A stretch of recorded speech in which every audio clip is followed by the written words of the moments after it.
Recording in progress.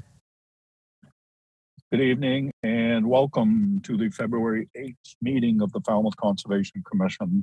This meeting is being held virtually via Zoom video conference and is also being broadcast on cable channel 15 and streamed online by FCTV. As this meeting is being recorded by Zoom and broadcast by FCTV, please be cognizant of what you say, how you say it, and what can be seen and heard in your background. I'd like to thank our staff for their continued support to this commission and their diligence assisting applicants. We're missing two commissioners, one we expect shortly. However, we have a quorum, so we're moving forward. Again, to remind you guys for commenting, I'll call on each of you at the appropriate time, and that all votes are done by roll call. So when I call your name, please state your name and your vote for the record, even if you've made the motion or the second. Welcome back, Maury. To our public participants, at any time during this meeting, you may enter any comments or questions via the chat function. At the appropriate time, they will be read into the record. A link and further instructions are located on the agenda. Chapter 107 of the Acts of 2022 regarding COVID-19 allows full public participation. Therefore, if you'd like to be heard on a specific hearing, let us know via the chat function. Then at the appropriate time, I will call for public comment. When you are selected, you will be moved into the hearing as a participant. As such, you must have your video enabled, be succinct, and respectful of others. Public comments will be limited to 3 minutes each. Regarding RDAs, under a request for determination of applicability, the applicant is asking the commission to determine if the provisions of the Massachusetts Wetlands Protection Act and/or the Falmouth Wetlands Bylaw apply to their proposed project. A negative determination is that the provisions of the act and/or the bylaw do not apply. Therefore, your project can proceed as proposed. However, a positive determination means that the provisions of the act and/or the bylaw do in fact apply and therefore would require the project to file a notice of intent application. Therefore, as an applicant, you want to hear a negative determination. And for the benefit of anyone waiting for a particular hearing tonight, and so that you're not waiting unnecessarily, the following hearings are expected to be continued. 119 Silver Beach Avenue and 192 Succonesset Road. And that brings us to first item, request for a continuance under a notice of intent. First up, John T. Malloy, 119 Silver Beach Avenue, Falmouth, Mass, for permission to construct a single-family dwelling with deck, porch, patio, drive-under garage, balcony, rent station, and elevated platform to reconfigure the existing driveway and to install dry wells and mitigation plantings. Jen? Yes, Mr. Chairman, the applicant is requesting a continuance until March 1st. So moved, Harlow Hawks. Bird, second. Mr. Chair, Yes. question as to why they want to continue.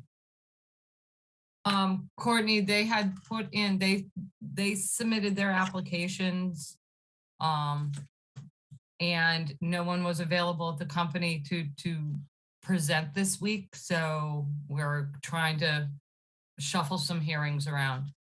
So Perfect. they didn't have anybody to present, that's all. Okay, thank you. Not a problem. All right, we have a motion and a second to continue this until March 1st. Any other questions or comments? All right, we're voting on the motion and the second to continue until March 1st. Betsy? Gladfelter, aye. Courtney? Bird, aye. Matthews, aye. Kevin? O'Brien, aye. Maury? Harlow Hawks, aye. Steve? Patton, aye. It is unanimous. We have continued this until March 1st. Next up, Kevin Delbridge. Delbridge Associates LLC, 192 Succonesset Road, Falmouth, Mass, for permission to conduct invasive species management and restoration in order to address unauthorized clearing and to satisfy conditions of 3 open orders of conditions. Jen? Yes, Mr. Chairman, the applicant is requesting a continuance until February 15th. Bird, so move. Carla Hawk second. Same reasoning, Courtney. Same reason? Okay, Correct. thank you. All right. We have a motion and a second to continue this until February 15th. If there's no other questions or comments, we're voting on the continuance till February 15th. Betsy? Gladfelter, aye. Courtney? Bird, aye. Matthews, aye. Kevin? O'Brien, I. Maury? Carla Hawk's eye. Steve? Patton, aye. It is unanimous. We have continued this till February 15th. Next up is a request for a continuance under an enforcement order with a familiar address.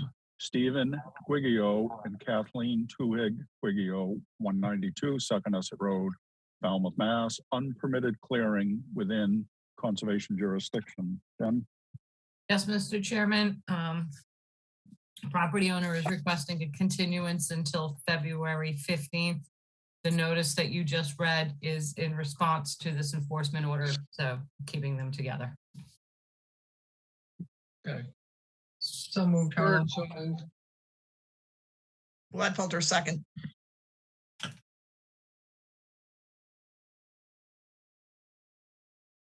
right, we have a motion and a second to continue this till February 15th. Will we open these simultaneously? We can, Address the other, we can right? discuss that. We can, it's fine. Okay, curious. All right. We have a motion and a second to continue this enforcement order until February 15th. Betsy? Gladfelter, aye. Courtney? Bird, aye. Matthews, aye. Kevin? O'Brien, I. Maury? Carla Hawk's eye. Steve? Patton, aye.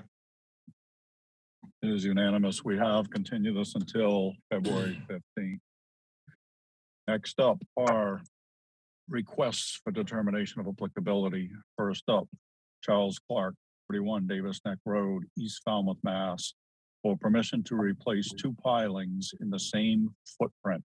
Ms. Bergeron?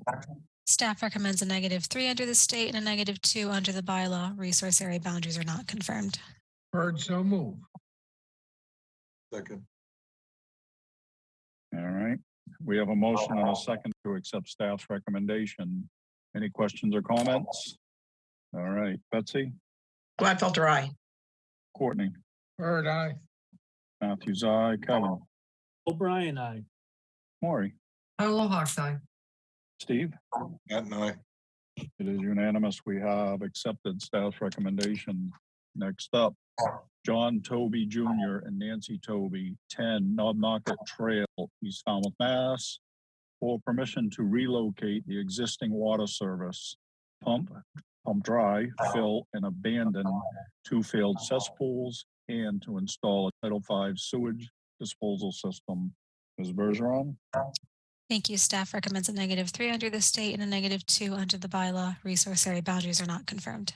Bird, so move. Second. We have a motion and a second to accept staff's recommendation. If there's any questions or comments? All right, Betsy? Gladfelter, aye. Courtney? Bird, aye. Matthews, aye. Kevin? O'Brien, I. Maury? Carla Hawk's eye. Steve? Patton, aye. It is unanimous. We have accepted staff's recommendation. Next up, Matthew Gould, 5 Lantern Lane, Falmouth, Mass. For permission to replace the existing septic tank in the same location. Ms. Bergeron? Staff recommends a -3 under the state and a -2 under the bylaw. Resource area boundaries are not confirmed. Bird, so move. Second. All right, we have a motion and a second to accept staff's recommendation. Any questions or comments? All right, Betsy? Gladfelter, aye. Courtney? Bird, aye. Matthews, aye. Kevin? O'Brien, I. Maury? Carla Hawk's eye. Steve? Patton, aye. It is unanimous. We have accepted staff's recommendation. Thank you, Alyssa. Next up are requests for a hearing under a notice of intent. All hearings of the Falmouth Conservation Commission are held simultaneously under the authorities of the Massachusetts Wetlands Protection Act and the Falmouth Wetlands Bylaw. Although a single decision of the commission is issued, it represents a separate decision under each authority. As a reminder, public commenting is limited to 3 minutes. So I encourage you to stay within the purview of this board, which are the rules and regulations of the Wetlands Protection Act and the Falmouth Wetlands Bylaw and how they pertain to a particular application. The chair reserves the right to stop any commenting that is disparaging or inconsequential to the hearing. First item has been previously continued. Next up, Joseph Mirazola, trustee, Joseph G. Mirazola, Revocable Trust, 2018, 15 Moses Road, Falmouth, Mass, for permission to raise, RAZE, an existing single-family dwelling and construct a new single-family dwelling on pilings, to reconfigure the driveway, reduce the patio, install dry wells, and to construct a masonry wall and fence. Ben?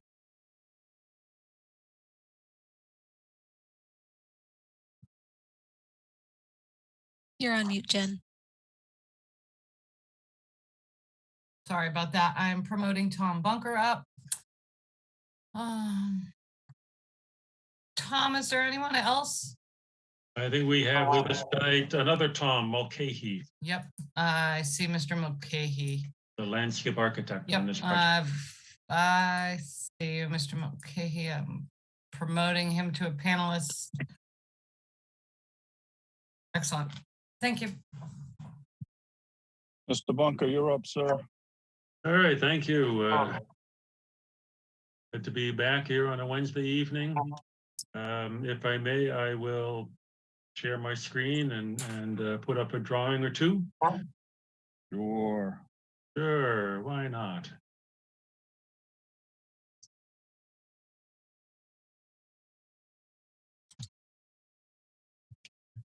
If I can find a drawing. Okay.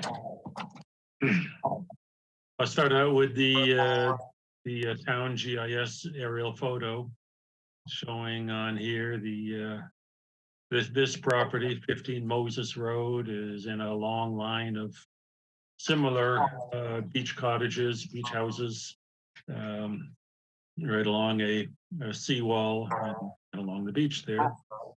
And it is this property here, and it's at the corner of Ocean View Ave and Moses Road. And this part of Ocean View is really a parking lot for the people who go down to the beach here. So I have our plan. This is a raise and raise.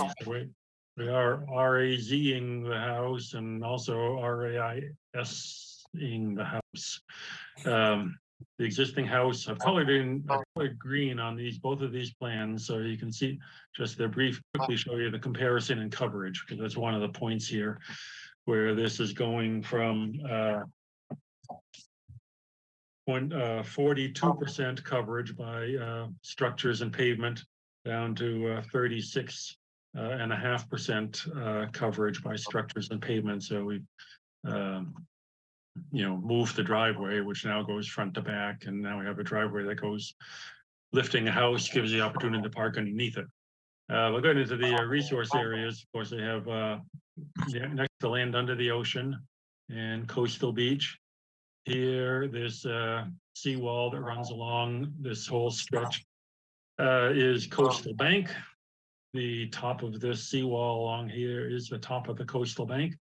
And we also noted a area of sand blowing up against. There's a masonry wall running along this property line, partly on the town property and partly on our lot, but there's a small coastal dune formed in that location right there from the blowing sand. So we have this property, the house, it's only 5.8 feet from the let me see, yeah, 5.8 feet from the top of the coastal bank. The other number 7.8 is the elevation, and there we have it's 8 feet from the top of the coastal bank. So you can see it's paved driveway, asphalt, concrete walk around here, a little bit of sand, and this modicum of lawn in the front yard. And of course, the neighbor has a paved driveway and the house and all, and it's paved on this side of it also. This whole area is in flood hazard zone. Looks like the label moved. VE elevation 18, which is the label supposed to be over this heavy line right here. So the entire lot is in VE elevation 18, and off the lot, it's down to AE elevation 15. And of course, there's 25-foot Falmouth wetland regulations V zone, which isn't a factor in this case because it's off the lot. Being at elevation, the velocity zone at elevation 18, building code calls for the top of foundation to be 2 feet higher than that. Puts the top of foundation at 20, and the floor is at elevation 21 up here. So there's plenty of room underneath there. There's about 10 feet from the ground up to the bottom of the structure. There's plenty of room to drive under. And the front of the house in here will be a patio with a porch above it. And the second means of egress stairs will go down in this little deck, and the steps go down. This location, 6.4 feet, is a little bit further from the top of bank than the existing house, which was 5.8. And this corner here is 9 feet from the 9.4 feet from the property line and 9 feet from the coastal dune. In this location, the house is, this location is 8.5 feet or 9 feet from the dune at this location. So it's basically the same dimension to the dune right here.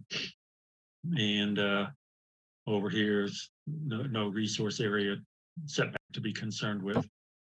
So the house is being lifted up so that the floor conforms to the velocity zone standards under both FEMA and the Massachusetts Building Code. Thank you. And what the Falmouth wetland regulations. Shell driveway is proposed, and this is not all lawn. There's a bayberry hedge proposed along this north property line, and we have a fence 6 feet high, and this is for privacy from the houses, from the cars that park over here. That pavement is so close to the property line here. And another bayberry hedge along the south property line, and also a proposed fence, here, 6 feet high out here, and tapers to 4 feet. Now, Tom Mulcahy can correct me if I'm wrong, but we had already decided to remove this fence because I think it was objection from the neighbor. He did not want a fence along there. Tom can answer some of those questions. You see, we have the patio. There's a fire pit built into this area right here at the top of the seawall. It is a wood burning fire pit, not a gas. That was one of the questions on the staff report. And there's patio here. There's a trench. This patio has a drainage going to it. Dry well installed here. We have 3 dry wells installed around here. This was a trench drain across here, across the lower part of the driveway. This has been filed with Board of Appeals, and we got a referral back from the engineering department saying for some reason they don't like the trench drain.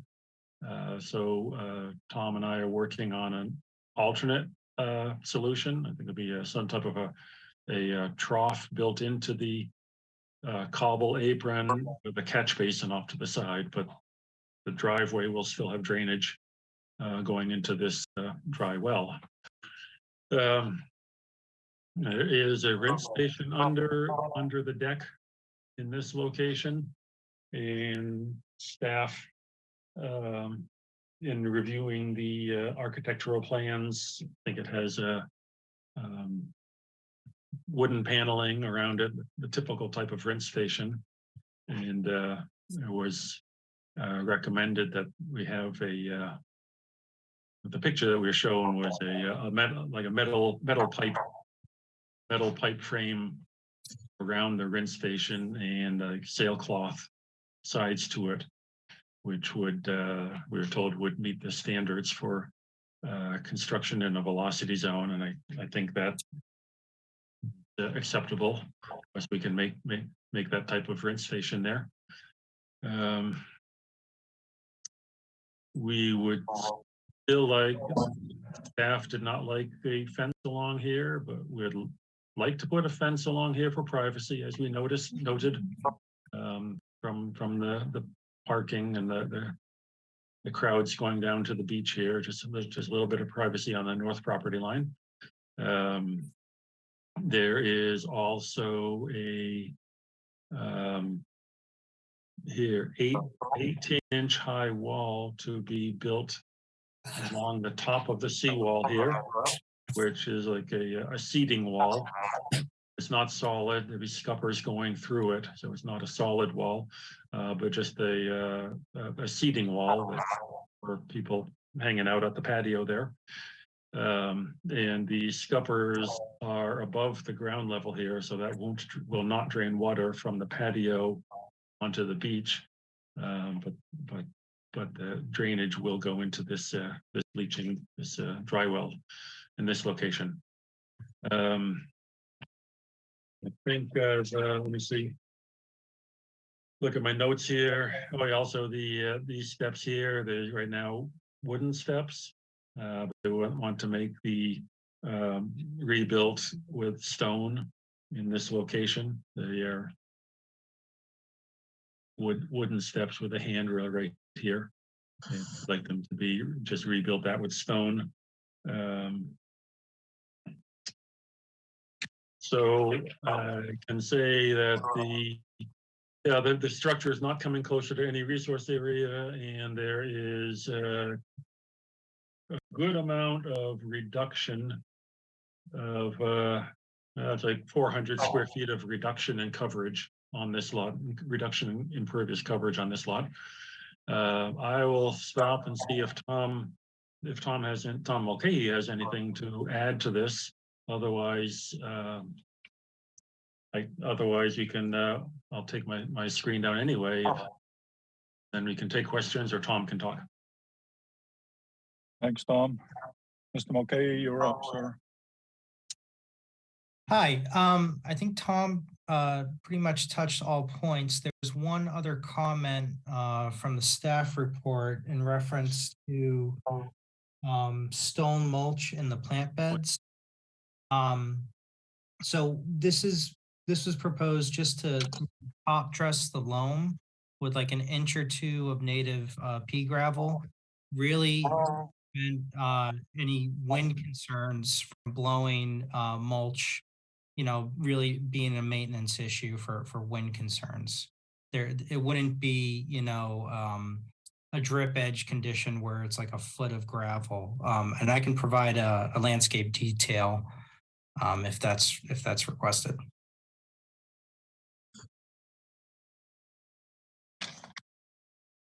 All right, Ben? Thank you, Mr. Chairman. I think Tom touched on all the points, as did Mr. Mulcahy. Tom, I don't know if the board's going to allow the fence in a velocity zone. I understand they want it for privacy. Unfortunately, the board does not usually allow stockade type fences in a velocity zone, no matter if they're tapering down or not. So that's going to be something the board needs to decide to do. And Mr. Mulcahy, the pea stone, unfortunately, the regulations read that if it's in zone A, that it would need to be mitigated for, because the board would consider it a pervious surface that doesn't support vegetation, so that's another thing, but a landscape detail would be helpful. As well as Tom, I think we're gonna need to see the plan. You said there were a couple of revisions to your plan already, so we're gonna need the note on the fence on the other side, south side, excuse me, taken off, as well as we'll need to see what you're gonna do for that French drain that engineering doesn't Mhm. like. So we'll need to see a revised plan on that, and then if you're really strongly, want to advocate for the pea stone, Mr. Mulcahy, you'll need to provide us with a landscape detail. Okay, I can do that. We are proposing, 2 hedges of bayberry and some prairie drop seed. So I'm pretty confident that would cover any mitigation requirement for the pea gravel as well. I understand what you're saying. Unfortunately, we get into these situations where, your pea gravel is somebody else's trench drain, and, we have to stay consistent with the Yep. way we treat certain materials on site. That said, Tom, the comments about the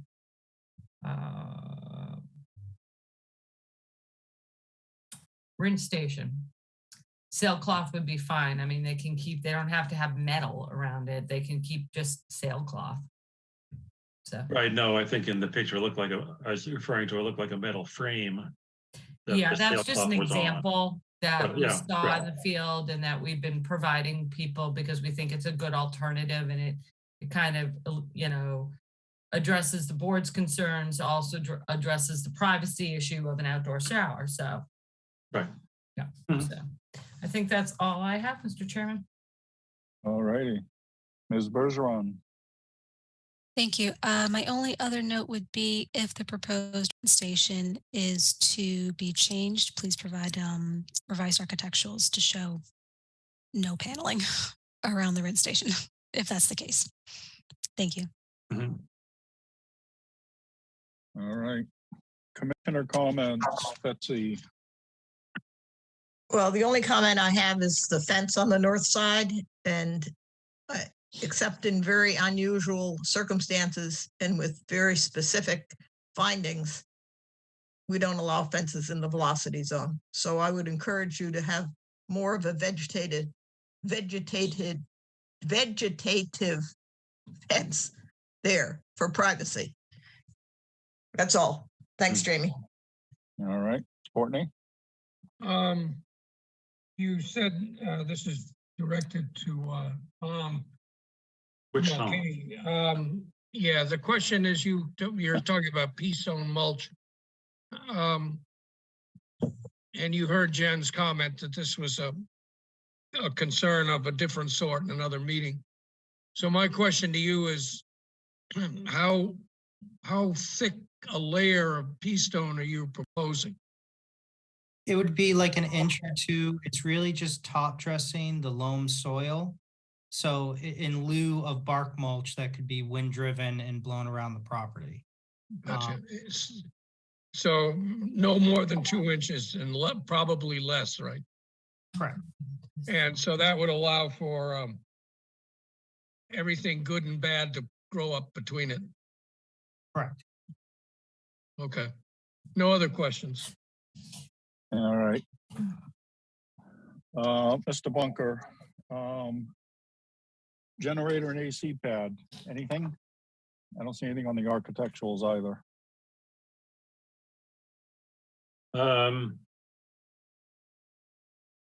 You're right. Can you say that again? My wife didn't hear. Was she on too here? Yeah, I mean, that's true. I probably talked about it with the architect, but I'm not sure. It will be, I mean, we're not, not going to get us into a excess mitigation calculation, but I know you'd want to see where those things go. And that's one thing I can't recall if I talked with the architect about that or not. Okay. All right. So that would have to be addressed on maybe in a revision or it would have to be amendment if we close this, if you were issued an order of conditions. Right. I agree about the fence, sorry. Why can't that hedge be, work in the same effect? That's rhetorical, just throwing that out there. And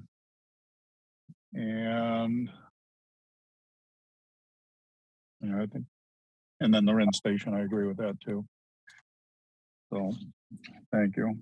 Kevin, I would agree with my colleagues' previous comments, especially reinforcing the fence.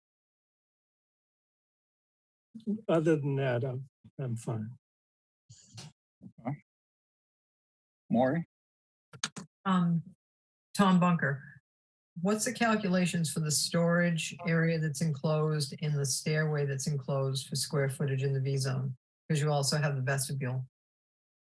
Yes, I do. I think I had it on the Was it on the plan? I apologize if I missed it. no, it's not on the plan, but I thought I put it in the, I'm trying to read my narrative here. Well, yeah, all I put was the total enclosed area is less than 200 square feet. I think it was 189, 180 something square feet. Well, the storage area, if I'm using my scale properly, almost looks like it's 112, but I might be wrong. Because I'm looking at I could be wrong because I'm looking at the architectural and I might have the wrong scale. But it says, I'd have to go back. it says right on his plan, 239 square feet.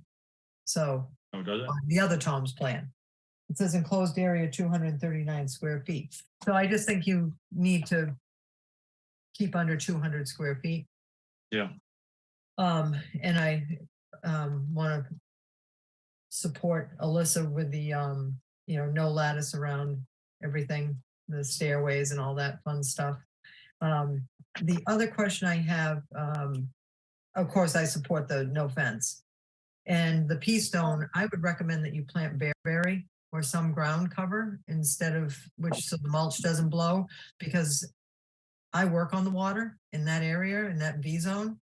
That pea stone's it won't blow as much as the mulch, but on a good, like the other day, that pea stone with the wave action will move and it'll just get scattered everywhere. So I think if you, even if you put the pea stone, but it's planted with bearberry or something, I'm not a big fan of the pea stone or mulch, to be honest, just leave dirt and plant a ground cover, but that's up to you. Actually, it's up to the board. The generator and the AC pad, only because you're 11 foot, I think, on both property lines. Am I not reading that right either? No, that's correct. Well, All right, it's less than 11 on the north side. Right. So any structure, you can't be any closer than 10 feet on a side lot line. So I don't know where it would have to be on the back of the house or the front of the house elevated. It's not going to be on the side of the house. Right. Unless it's Did a I 1 foot ask- generator. Yeah, I got a text from Joe Mirasola, the owner, and one, he said there will be no generator for one thing, and he also asked, Jen, can you see him, Joe Mirasola? He asked to be brought in.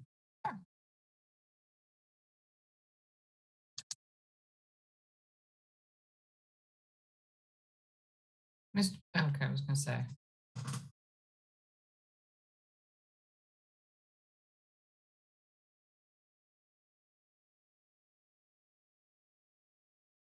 Hi, everybody. Can you see and hear me? Yes. Awesome. My wife and I have been anxiously listening, so we appreciate all the comments and everything. All this sounds reasonable. We can try and deal with the fence and try to achieve privacy through, more vegetation. I think that's reasonable.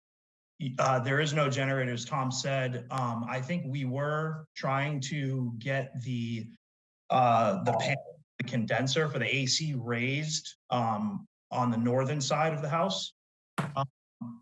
And then with the storage and the vestibule, you guys got to remember, there isn't a lot of room. I have no storage for things like gas cans and lawnmowers, snow blowers and stuff like that. So, you know, the vestibule is just for us to come in with the kids and have some privacy and take off our coats. Then we really need that storage to put all those big things that you don't want to expose to the salt air and that you don't want to be stolen or blown around.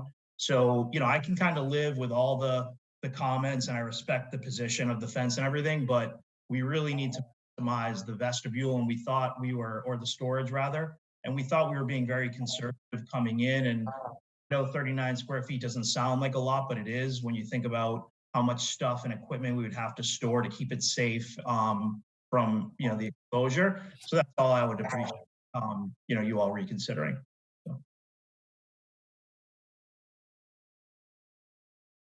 Thank you. All right. Maura, you all set? Just a couple more. And I understand children and everything, you have a lot of stuff to store, but what happens in B zones, everything that's in that shed in a hurricane gets blasted out and it becomes flotsam and jetsam and projectiles everywhere. I mean, I know you think it's built strong, but that's why they're making you elevate your house because things blow away. So that's why we totally understand the storage thing, but we have a regulation for 200 square feet. And again, you have the vestibule and the storage and the stairway going up, which I guess is now not going to have any lattice on it. So that takes that out of the equation. And then let's see. I think that was it. So the generator pad, you are going to have to be very creative because you can't move any closer than 10 feet to a lot line with any part of your structure. And it's hard with only 11 feet and less than 11 feet on the other side. And that's it. Thank you. All right. Steve. Thank you. Once again, my esteemed colleagues have figured something out for me that I was going to ask questions about. It's obvious that the wall closest to the parking lot has to be protected from this house. So, I mean, it's just sanity of the owners. And the vegetated wall sounds like a possible solution. I'm sure Mr. Mulcahy can figure that out somehow. But that was my major concern, that there was going to be this wall and we weren't going to let them have it. So anyway, here we go. Thank you very much. I don't have any other questions. Thank you. All right. Mr. Bunker or Mr. Mulcahy, do you have anything else to add? I have no particular comments to add yet. It seems I think we have to check the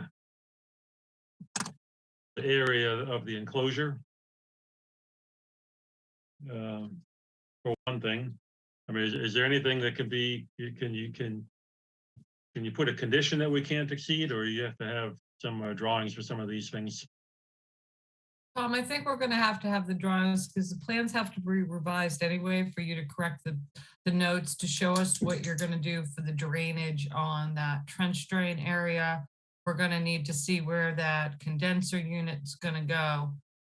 And then we're going to need to see a revised, both a revised architectural and a revised landscape plan to address the planting wall and that pea stone, and just, you know, to address Commissioner Bird's comments, I really want to caution the board to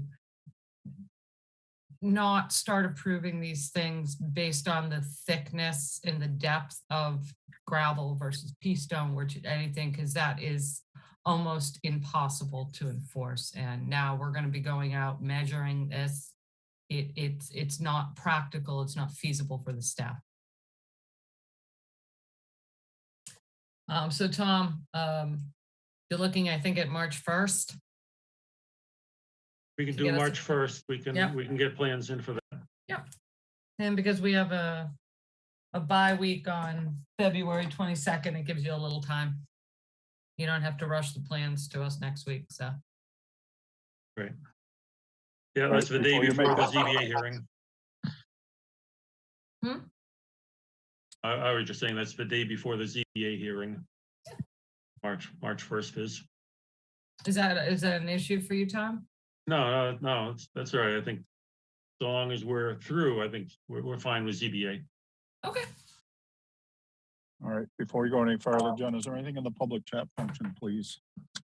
I know I do see some people here.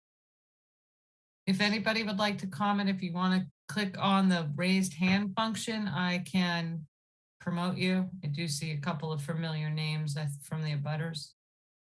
Give me a minute, Mr. Chairman. All right, in the It interim, doesn't Mr. have- Marizola, do you have anything to add?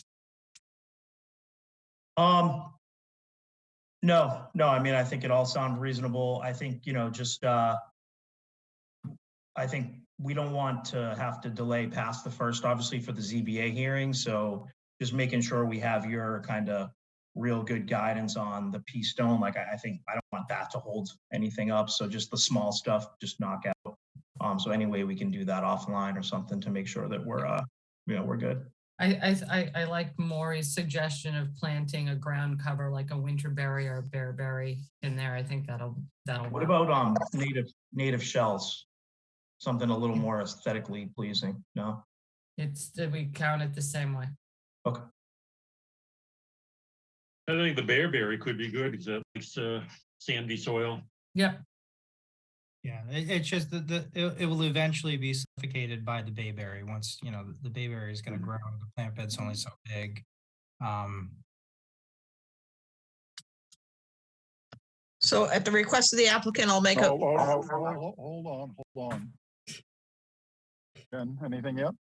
Oh, sorry, Mr. Chairman, nothing in the public chat. Doesn't appear that anybody wants to speak, so we can go forward. Thank you. Tom, you have a formal request? Yeah, so to continue this to March 1st. All right, Betsy. at the request of the applicant, I'll make a motion to continue this hearing until March 1st. Bird, second. All right. We have a motion and a second to continue this till March 1st. If there are any further questions or comments. All right, I don't see any. We're going to vote on this continuance till March 1st. Betsy, Pelter, aye. Courtney, Bird, aye. Matthews, aye. Kevin, O'Brien, aye. Maury, Carlo Hawks, aye. Steve. And I. All right, it is unanimous. We have continued this until March 1st. Thank you, Mr. Bunker. Thank you, Mr. Mulcahy. Thank you, Mr. Marizola. Thank you. I'll be back. Thank you. All right. Good night, everybody, but Tom Bunker. I'll be Right. back. The next one has been previously continued. That brings us to. This isn't Tom. Brings us to Charles Roussel, trustee, Charles Roussel, 2014 revocable trust, 15 Clues Drive, Falmouth, Mass. For permission to conduct invasive species management and install restoration plantings. Remove an existing retaining wall and patio, construct a new patio, pave the existing driveway, and to remove and replace 11 trees. Done? Yes, Mr. Chairman, this is one. I'm sharing my screen, so give me one moment. I've promoted Maria Hickey up. She's going to conduct a presentation if I can get this plan pulled up.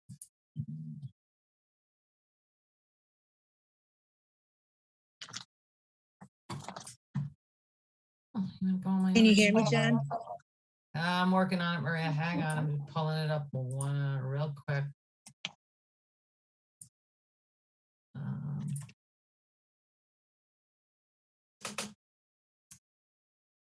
Just so. Okay, can the board see that? Yes. Yes. Yes. Excellent.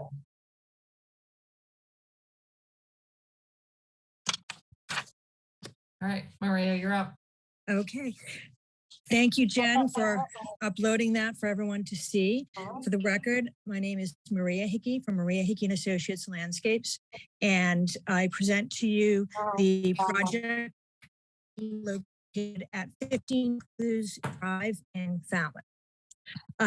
My client, Charles Russo, approached me to do some work on his property. The property is under jurisdiction of the Falmouth Conservation Commission, and I brought in Jeff Johnson, Holmes and McGrath, and then subsequently Cape and Islands Engineering to help with this project.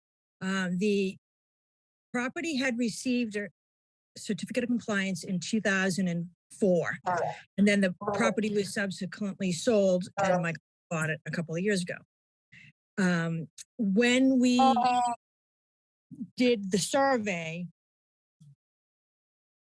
an updated existing condition survey was done this summer, and we discovered that there were some discrepancies between work that had been done after the certificate of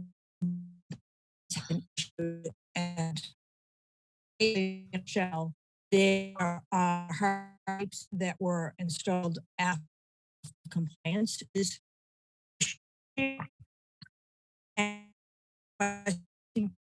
to our shapes and turn the property into its compliance. While we are doing this, there are some other things we want to address. But first and foremost, I just wanted to tell you that all the work being done in the buffer zone has been previously approved and permitted for. So we're not adding anything additional in the jurisdictional areas. When I walked this property last winter, it's like night and day, the front of the house and then the back of the house. So if we start down on the back of the house that borders Sippowiset Road, we have an isolated artificial man-made drainage pond that is surrounded by a number of native and ornamental plantings. The property is almost 80% infested with non-native invasive vines, such as bittersweet, porcelainberry, honeysuckle, and these, even some of the mile-a-minute vine are also known as bindweed. These vines have enmeshed themselves in the shrubs and over the top of the canopy. I did include a picture of how it looked in the notice of intent application, so you could see the level of infestation. And what happened last winter, we had this huge blizzard on the last day of January, first day of February, that left 2 feet of snow sitting on top of the canopy of all these shrubs because the vines held the snow up there. And subsequently, many of these shrubs broke right at the base. So when I did my walkthrough last winter, that was the first thing that I noticed. Like, what happened? Like a bear come through here? I know Cape Cod doesn't have any bears, but that's what it looked like. It was a stampede of something. And then saw some of the remaining snow and kind of put 2 and 2 together. Unfortunately, the previous owner had also, it looked to me like they hadn't spent any time maintaining their resource area, you know, by staying on top of their invasive vines, but had taken the time to do pruning without a permit. So most of those shrubs have been pruned without a permit. They all are very, very leggy and tall and have what we call the witch's broom, which is when you flat top prune a shrub, the rebound growth, you know, looks like a broom. And so they're actually, in a sense, have outlived their lifespan. So we're looking at the restoration of this area as almost a remove and replace. Like, in other words, we remove all the non-native invasive vines, the shrubs that have broken and that have been pruned beyond saving, and then just getting a fresh start and replanting in a dense staggered formation, a really nice mix of flowering and buried shrubs to restore habitat value and support the existing slope. This is a heavily trafficked road on Sippowiset Road, and in a sense, we want this to be a showpiece of how beautiful conservation projects should and can be. As you move up, and it's a very steep slope, So one of the requests that we had, and that's from me personally, because I slipped, fell, and face planted in some of the briars, was to put risers, just a series of risers coming down that path, just for safety reasons. When you get to the top of the path and you walk along the side of the house, and now you go out to the front of the house, there is a patio that was installed without the appropriate permit.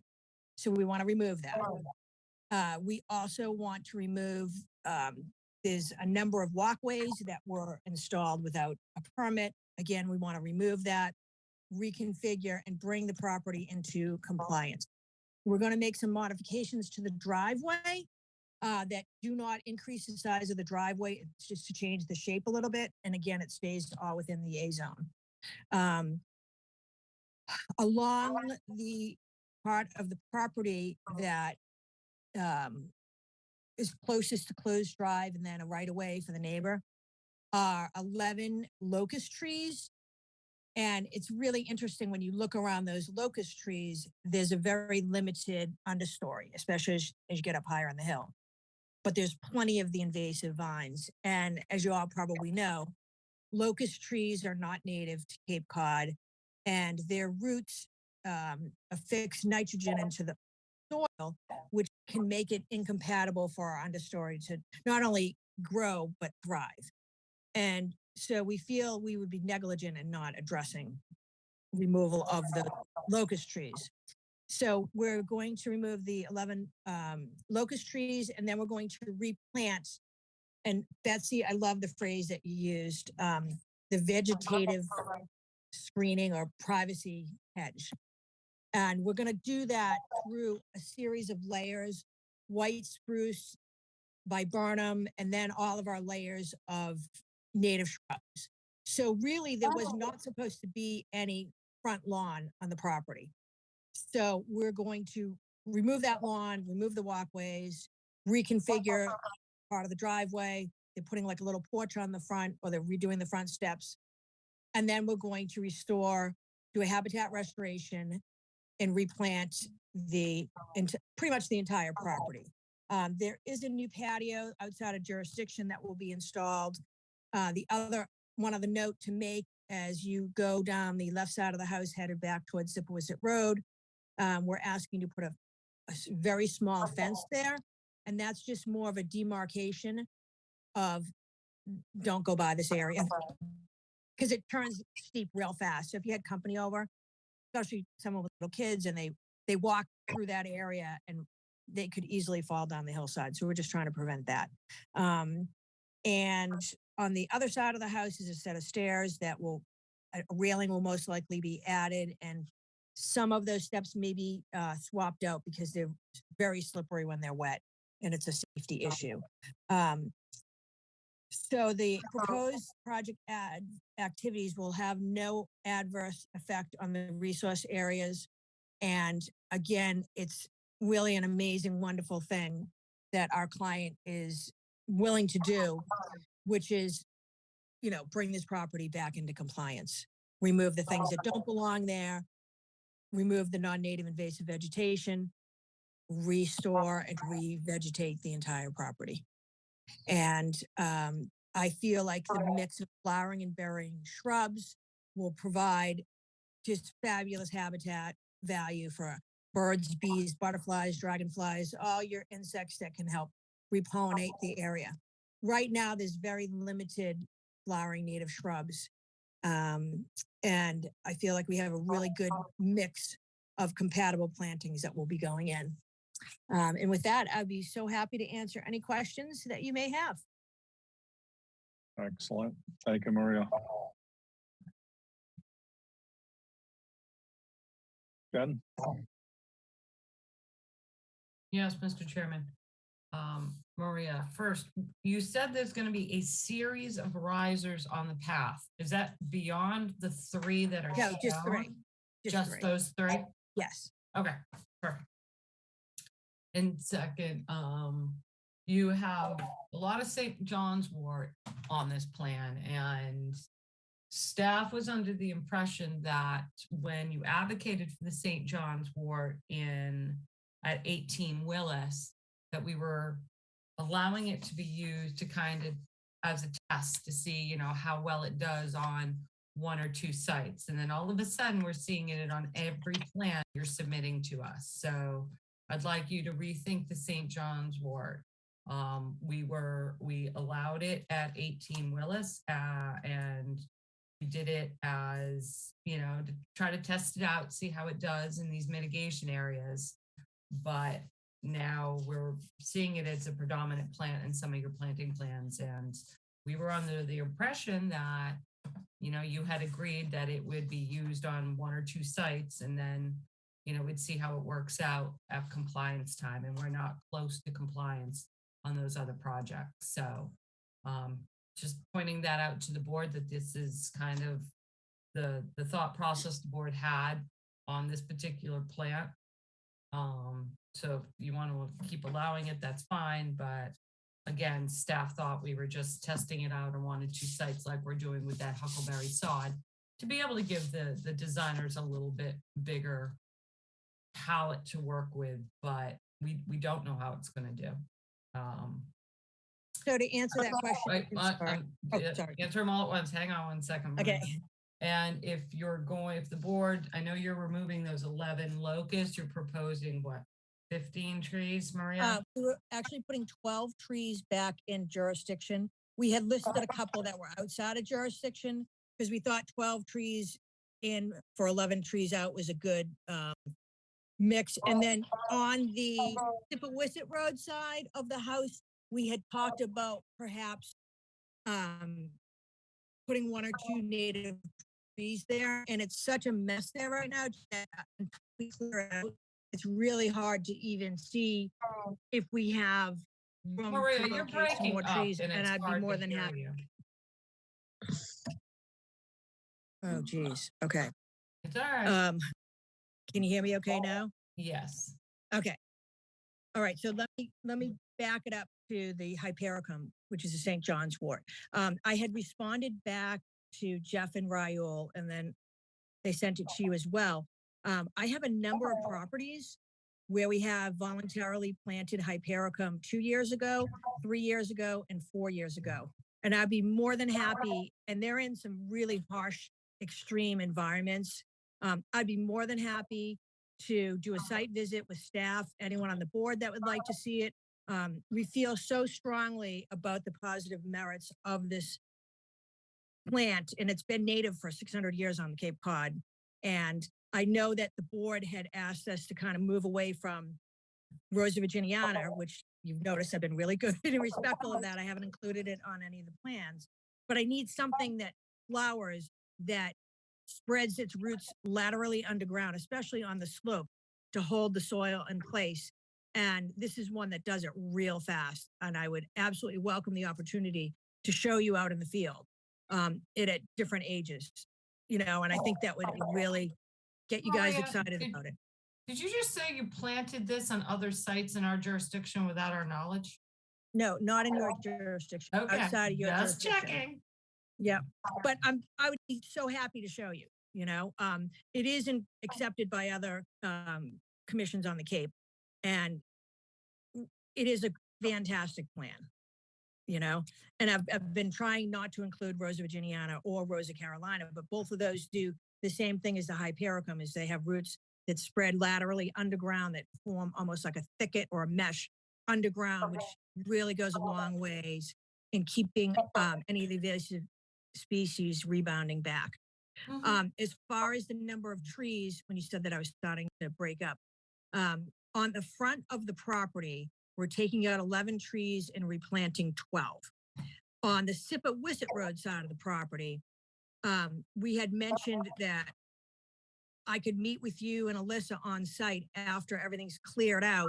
If you guys feel like there's room and we can agree upon the placement, that we could put a tree out back. It's just that it's really, really steep. And the existing trees that are there, there's some beautiful hollies. We're not touching any of that. So it's just more of there's not a lot of room on the property. Okay. And you said that it's about 80% invaded on the Sipawissett side. It's not Yeah. really, there's not too many invasives on the closed road side. The only problem we have with those are those plantings have been historically pruned, that they're just not Yeah. structurally great. So. No. And Okay. in the original certificate of compliance, I did look at the planting plan, and there are 195 dwarf native shrubs that were approved for the front of the house. Now, that was, 18 years ago. So the planting plan, the planting list of what was accepted was certainly a little different than it is today. So we're not recommending any dwarf natives to put in. We're going, with the full size plants. And the client is very well aware, everything has to be allowed to grow to its full size and maturity, no pruning, et cetera. And this was done under the previous owner. Okay. That's all I have, Mr. Chairman. All right. Ms. Bergeron. I have nothing to add. Thank you. All right. Courtney, we're going to start with you. I don't have any serious questions, only one observation that drainage pond used to be filled with everybody's cast off goldfish, which soon became foot-long or more carp. Yeah. And there are no carp in there. So what happened? Did the snapping turtles get them? Because I used to see them crossing the road there all the time. Or possibly the osprey, We've definitely No had other- a great return of the osprey, and now even some bald eagles, which is really exciting. There you go. I have no other questions. All right. Maria, can you define native trees for me, please? Sure. So on the front side of the property, we're planting white spruce, so Picea glauca, and then on the back side, hold on, let me just open the planting plan real quick. We had listed on there. So within the 12 spruce, I'm also including viburnum, and like good size viburnum, 6-footers. Burnham's not a tree. I know it's a Shrub. shrub, but what I'm saying, I'm trying to do some layers. I have potentially proposed Acer rubrum on the pond side of the property. And again, that's just going to be, do we have room to put it in? Okay, thank you. That's not listed on your plan, Maria. The red No, maple's I not know, listed we on your took that plan. off voluntarily. I know, we took that off voluntarily because remember when we had the Zoom hearing? They Oh, weren't no, it is on, it located is on on the your plan. plan. Sorry. Yeah. So you have the Acer rubrum, you have the flowering dogwood, you have the eastern red cedars, you have the magnolia, the spruce, and the willow. So you have the 6 trees, Correct. the 6 tree species for 12 trees. It's what we talked Correct, about but we're when we were thinking- on Zoom with Jeff Johnson. You have a lot of tree species listed. Are you only going to have like 2 of each? So it comes down to nursery stock, Jen, I'm not Okay. going to plant something like with the pandemic. We've unfortunately noticed a lot of really inferior root balls. It's been really awful how many native trees that were planted and we get, untie the burlap and it's nothing in there. Okay. I want the best stock plant. Okay. That's all, Mr. You're not necessarily going to mix them up. You're going to pick which one. My best mix of trees. Quality. Correct. Yeah, yeah. Okay. All right. Thank you. As we say, it's a game time decision. And I've been on the phone with the nurseries because, do it once, do it right. And I don't want to go back and disrupt what we planted to take out a dead tree. It defeats the purpose. We want it to be a one and done. Plant it and then let it do its thing. All right. I do Kevin. not want to see 12 magnolia trees out there. No, I don't think I could fit them. No, I don't like the statement game day decision. That's where you're going to have dinner. Meaning like at the nursery. Okay. No, it's when I'm at the nursery and I plan to make a series of trips. Okay. It wouldn't surprise me if we didn't put a magnolia in just because given the size of the canopy, it may be hard to fit it, Okay. You guys good? All right, Kevin, Um, listening to the discussion is quite interesting.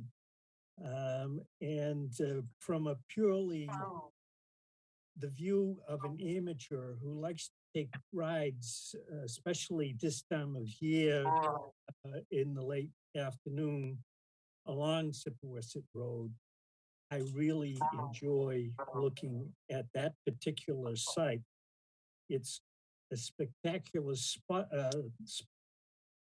spectacle, if you will. Okay, it's really something worth paying a lot of attention to, and I hope you bear that in mind.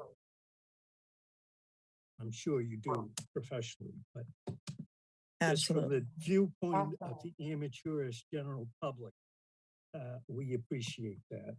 Thank you. That's all.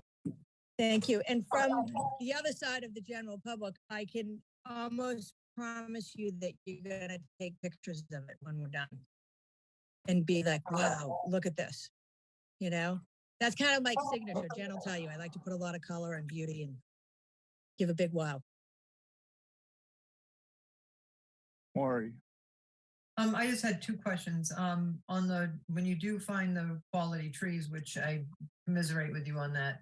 But you don't have any Yeah. size. Are you going, we usually have a size if it's Mature. 2.5 or 3-inch caliper or what you're planning. So minimum 2.5 to 3-inch caliper. The client has indicated they like mature trees put in if at all possible, just so it doesn't look like helter skelter, these little dinky plants, and we're on board with that. And I've been on the phone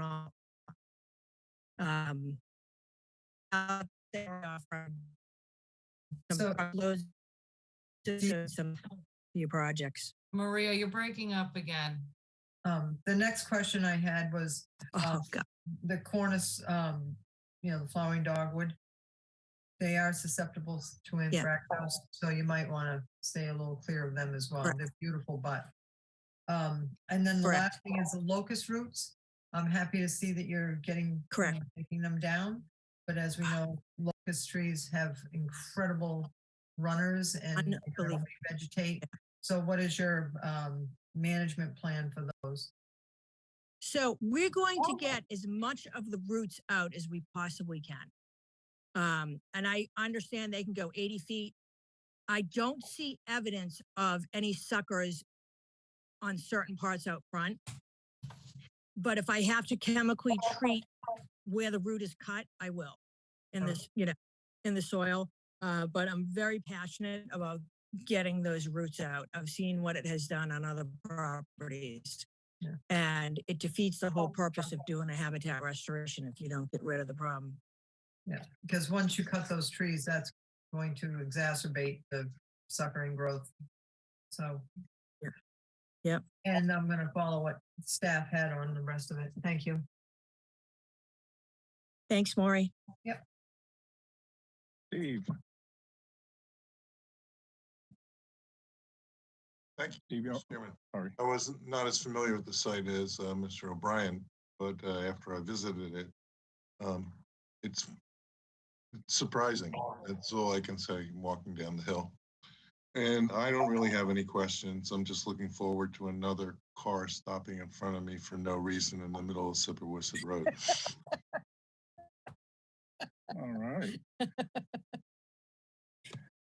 Betsy, I have no comments. all right. Jen, is there anything in the public chat function, please? Nothing in the public chat, Mr. Chairman.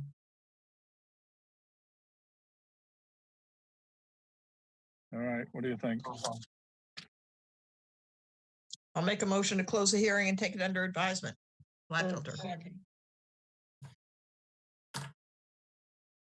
Did you second that, Courtney? I did, but I think maybe somebody else did too. All right. We have a motion and a second to close the hearing. Any other questions or comments?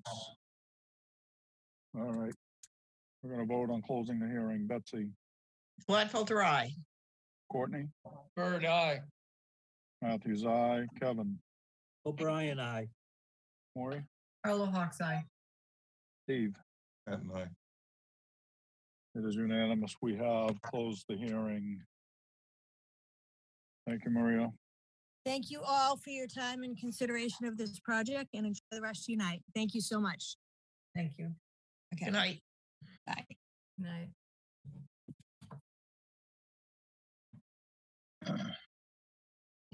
Next up, continued request for hearing under a notice of intent.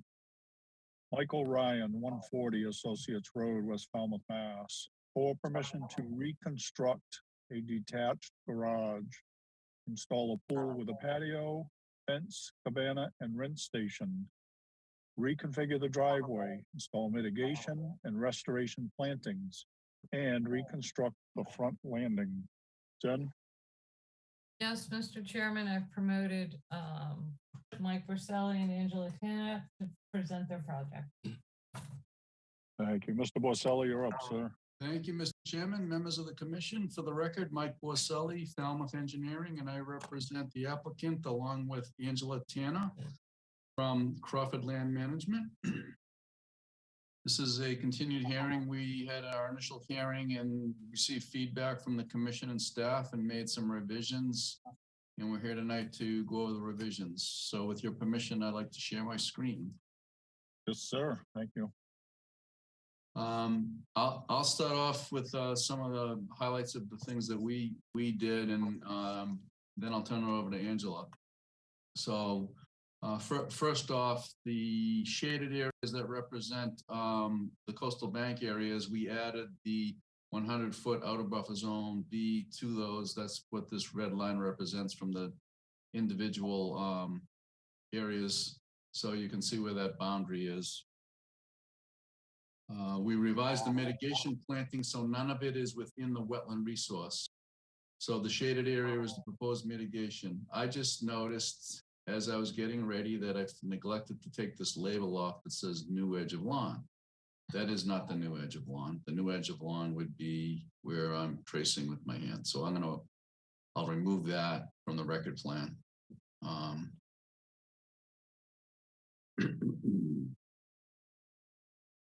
There was a lot of discussion about the tree count at the last hearing. So we went out and meticulously counted all the trees, and on this revised plan, I've shown them with shaded in red with red X's through them. And they're summarized in the notes on the plan about the trees on this table. So the total number of trees to be removed is 24, and the total caliper inches is 306. We also show that the total trees that are provided will be 37, and the details on those locations is on the plan by Crawford Land Management. In addition to that, we made sure that the area of mitigation was correctly labeled and calculated to be 4,150 square feet. This note says that, and these impervious surface summary notes also indicate that, and the calculation is here for that. There was a requirement for 4,102. We rounded it up to 4,150. And then finally, we added the remnants of the old foundation where the dock is stored, and where also, after speaking with the client, he would like to also store the kayaks in that area. That sums up the changes I made to the plan. I'll turn it over to Angela, and then we're both here for questions. Ms. Tanner, you're up. Hi, this is Angela Tanner from Genic Studio Crawford Land Management. And I can share my screen with your permission. Absolutely.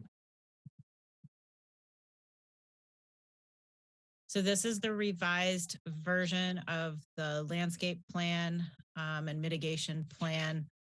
And the things that we did after hearing your feedback at the last hearing was that in addition to what Mike said, we indicated, I don't know if he said this or not, there's a tree right over here by the street that several commission members wanted us to try to save.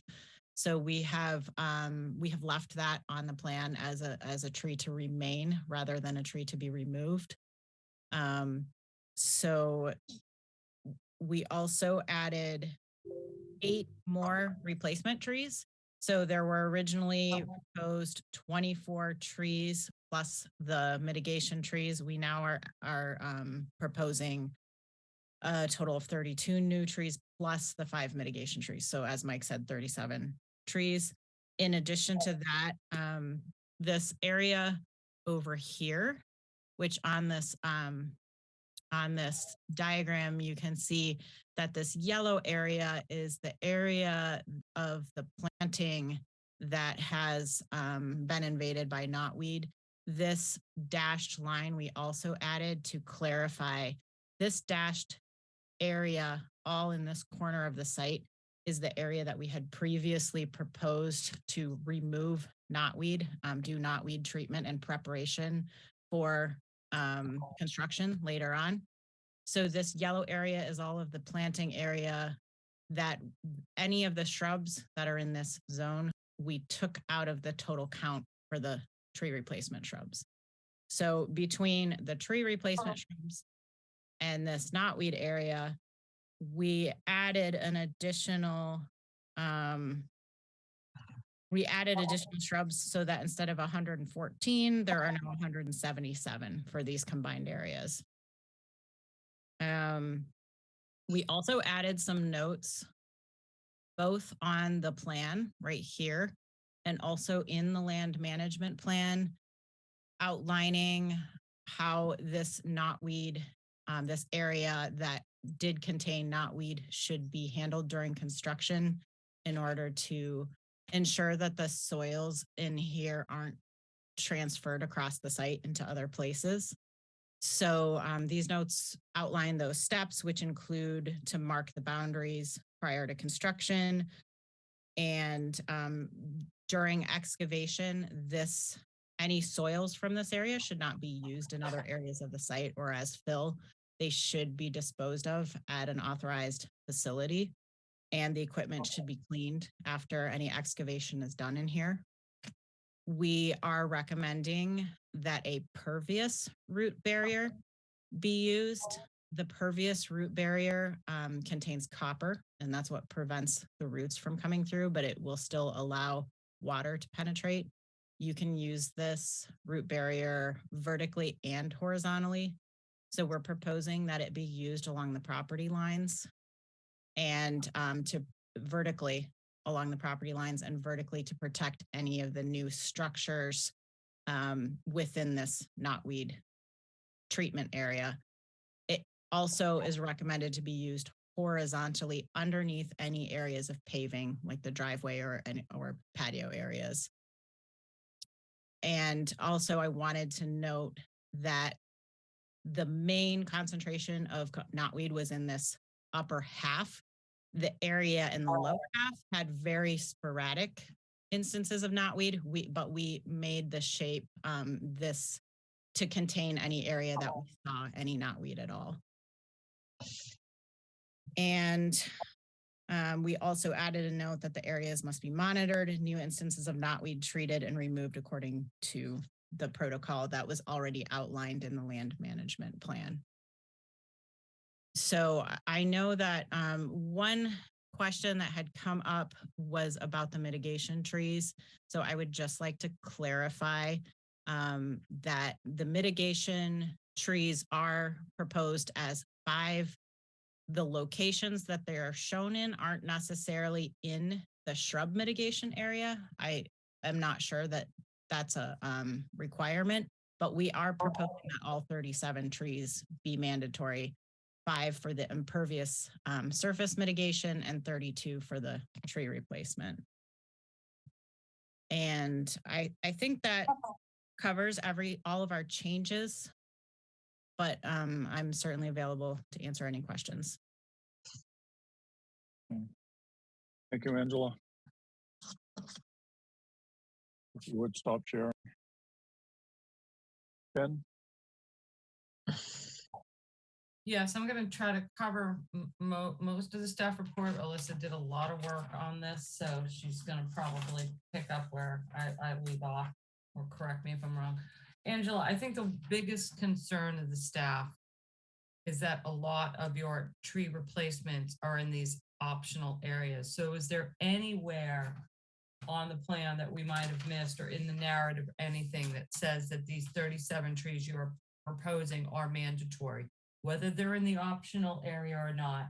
And if they are in the optional area, does that mean you're clearing that optional area and putting the trees back and then not putting the shrub layer beneath them? So it's kind of confusing when you have the trees in these optional areas, and then especially in optional area number 2, you have a lot of replacement trees, but then you have, if they're required, you're going in there and removing invasives to put these trees in, correct? I think that there may be some cutting back of some of the invasives to get the trees in. I don't think we're necessarily clearing the area. We're just, I mean, the trees aren't. So you're going to try to plant the trees and without clearing the invasives. If that is the decision of the client, to plant the trees without doing the restoration.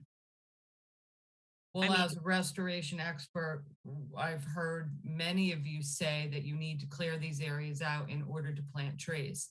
So again, we have the trees, they're in these optional areas. You just stated that they're mandatory. We still have them in the optional areas. And now you're saying it's going to be up to the client whether we remove the invasives to put the trees in. Yes, we're proposing that these restoration areas, which covers a huge portion of the site, be optional because they're not considered mitigation. They're not allowed to be mitigation. So it doesn't seem. I'm not talking about all of the areas, Angela. I'm just talking about the areas where you have the tree replacement, where you just stated the trees were going to be mandatory. Do you mean the entire restoration area where the trees are? Or do you mean just the areas where the root ball of the tree is? Clarify that statement, please, or that question. So I guess what we would need to ensure is that we have enough bare ground to plant trees in, but we wouldn't necessarily have to clear the entire zone where the trees are located. All right. What I'm getting concerned with is I've heard over and over through the years that when you're doing these, you have to clear all the invasives out for a couple of years before you plant new stock in order for it to survive. So what you're kind of telling me now is, especially the mitigation trees, I haven't even gotten to those points. I do not want mitigation trees that are required planted in invasive areas that they may not survive. The invasives may just take over. It's predominantly honeysuckle. So I think I'm not sure which projects you're referring to where everything would have to be cleared in order to get new trees to survive. My suspicion I'll go back through the minutes. that there would be vines or other things like that. I certainly think that you can plant trees. I mean, the trees that are existing on the site are currently growing in invaded areas. Established and mature established trees you're planting, how big are the trees you're proposing to plant? Right. It's a mix. Yeah, so they're not mature, they're not established trees. No, they're not.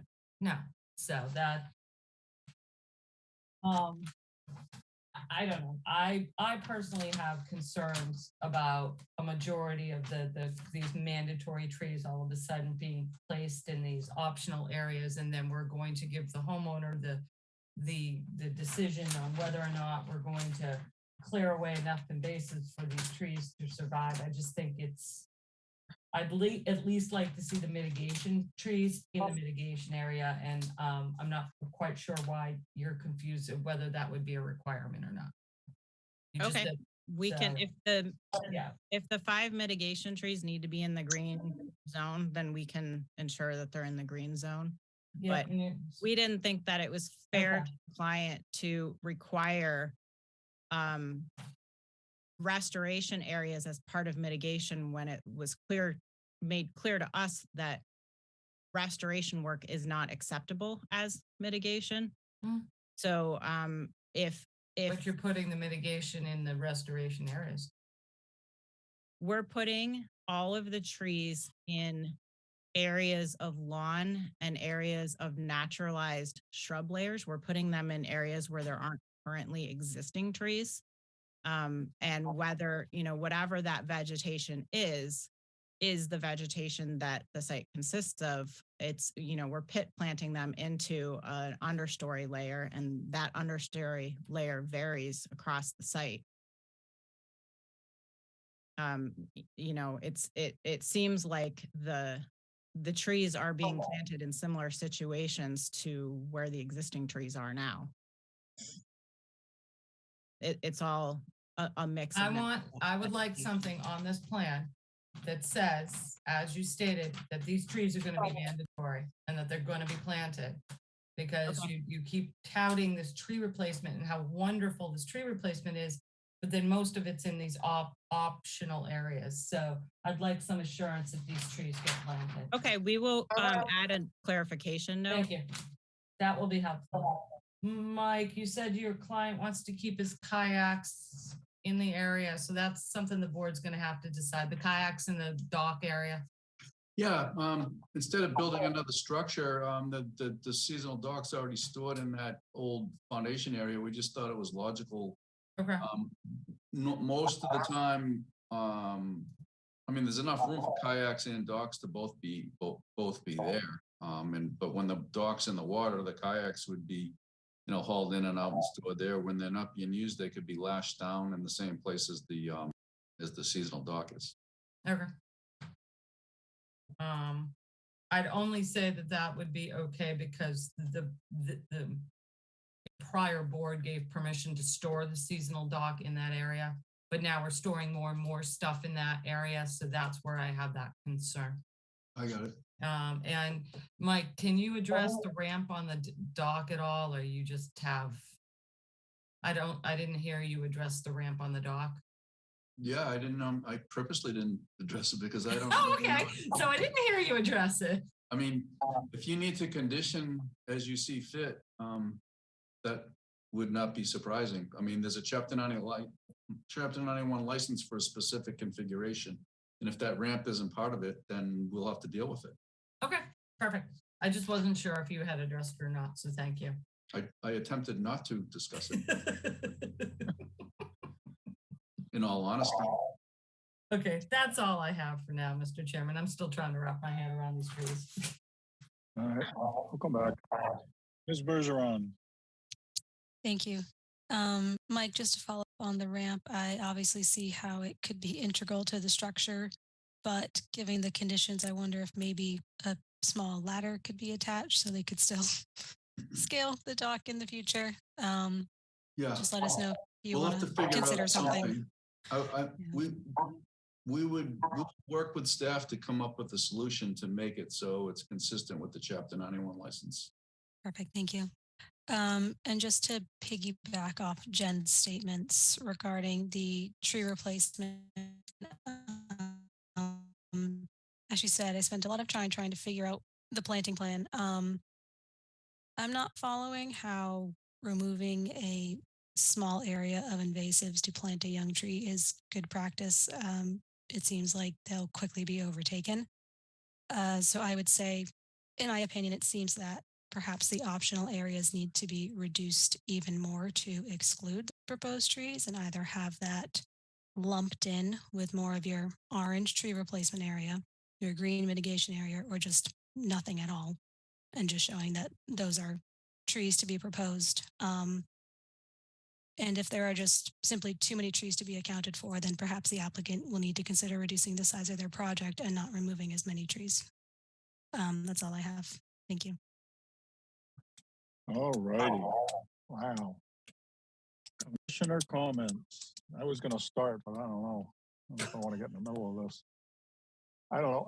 I'm not an arborist. I don't know how, I don't see the value of the whole area being stripped for these trees. I don't see why. I mean, maybe, I don't know. I'm not qualified to say how much gets stripped, but I just don't see the reasoning in requiring the whole area to be stripped for planting the trees, but I'll let the smart people figure that one out.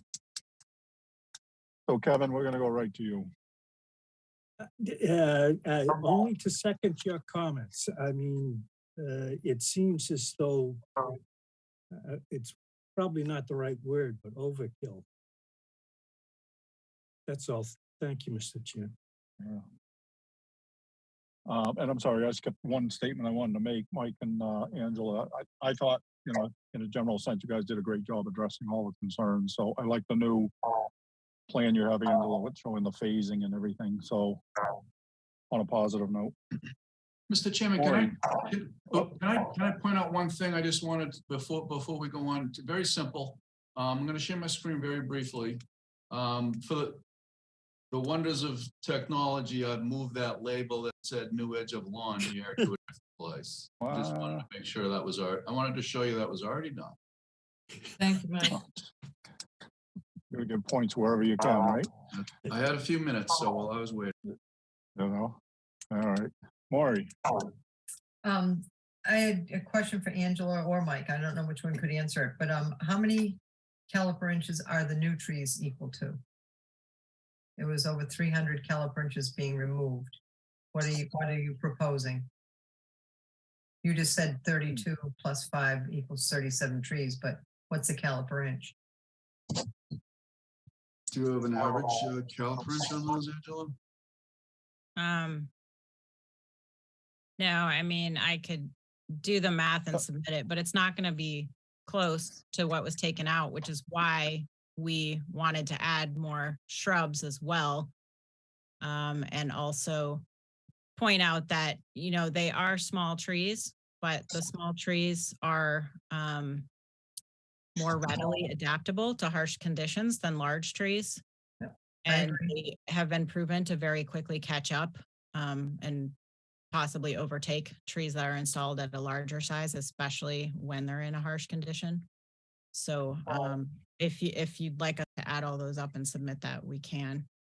Well, and I know in harsh conditions, and I'm usually the advocate to, and this board will confess to it, that I'm not a big fan of huge trees on coastal banks or, difficult places to get in, or you're causing major disturbances. This is almost a flat lot. It is on the east side of the harsh environment. So it's not that harsh. I guess I'm a little confused, Angela, and I'm kind of mirroring, and I hate to repeat it, but I really was a little shocked because I've been on this board since 1992 and started when all this new invasive restoration project started, where we wouldn't let anybody do anything unless they pulled it out by hand, like a bittersweet by hand. And now we're letting them come in with herbicides, mechanical rip and tear, and it's all under the word of removing invasives. So I'm shocked that I have been on 2 sites down in Black Beach that you have worked on, that you have taken every inch of understory out on many of your projects that is invasive, but for some reason you feel comfortable to leave this invasive seed bank that I listen to all the time. I mean, I know you have to do your job, but if that's your job, then you do it consistently, just like we have to do our job consistently. So if you want invasive species projects where you come in front of us and want to remove all the invasives so that you can clear it to the water and put your natives back in, I just find it very disturbing that this particular project, we have a new rule. It's like moving the goalpost, like life today is everybody moves the goalpost when the rule doesn't really work. And I'm not against what you're saying, but I don't want to hear this next time when you say, like on Drift Road, that you have to take, or whatever that road was in Black Beach, that you have to take all that honeysuckle out underneath and some of the trees, because it's so hard to get honeysuckle out, which you can go and pull out with your hands. No, I don't think we said it was hard to get it out. It's I'm hard to sorry. put. Go ahead, finish. You But can it's finish hard, first. it's hard for the wallet to put it back in. Mm-hmm. That's the Especially, problem. especially at the shrub density that your commission typically requires, it becomes a very cost prohibitive project for some clients, whether or not they choose to follow our recommendations. Of course, as a restoration company, we would recommend that they remove every single scrap of invasive plantings on this property, and we would encourage them to do so. And that is why we are permitting these areas to be restored, so that they have the option to do that. But every project that we work on is different. Every client is different. And we cannot convince a client to invest money in invasive removal if that isn't part of their priorities. So what we have tried to do on this project is compromise between the level of introduction of biodiversity that we can, and give them the option to continue that good work into the restoration areas. But we didn't feel like it was in their best interest to permit it as a required piece of the project, because then they walk into this project with this entire huge dollar amount that they are now committed to having to do before they've even finished designing the rest of their project. Well, then I think I'll have to agree with Alyssa. If you can't find places to plant the trees that are appropriate, then they have to, in many cases, when you don't have room in an A zone, you couldn't build this. I mean, you just don't have the room to build the project and plant in the required, an appropriate way. So that's all I have to say. And as far as the kayaks, I have no problem with the kayaks being stored down there. They just have to be removed in the winter.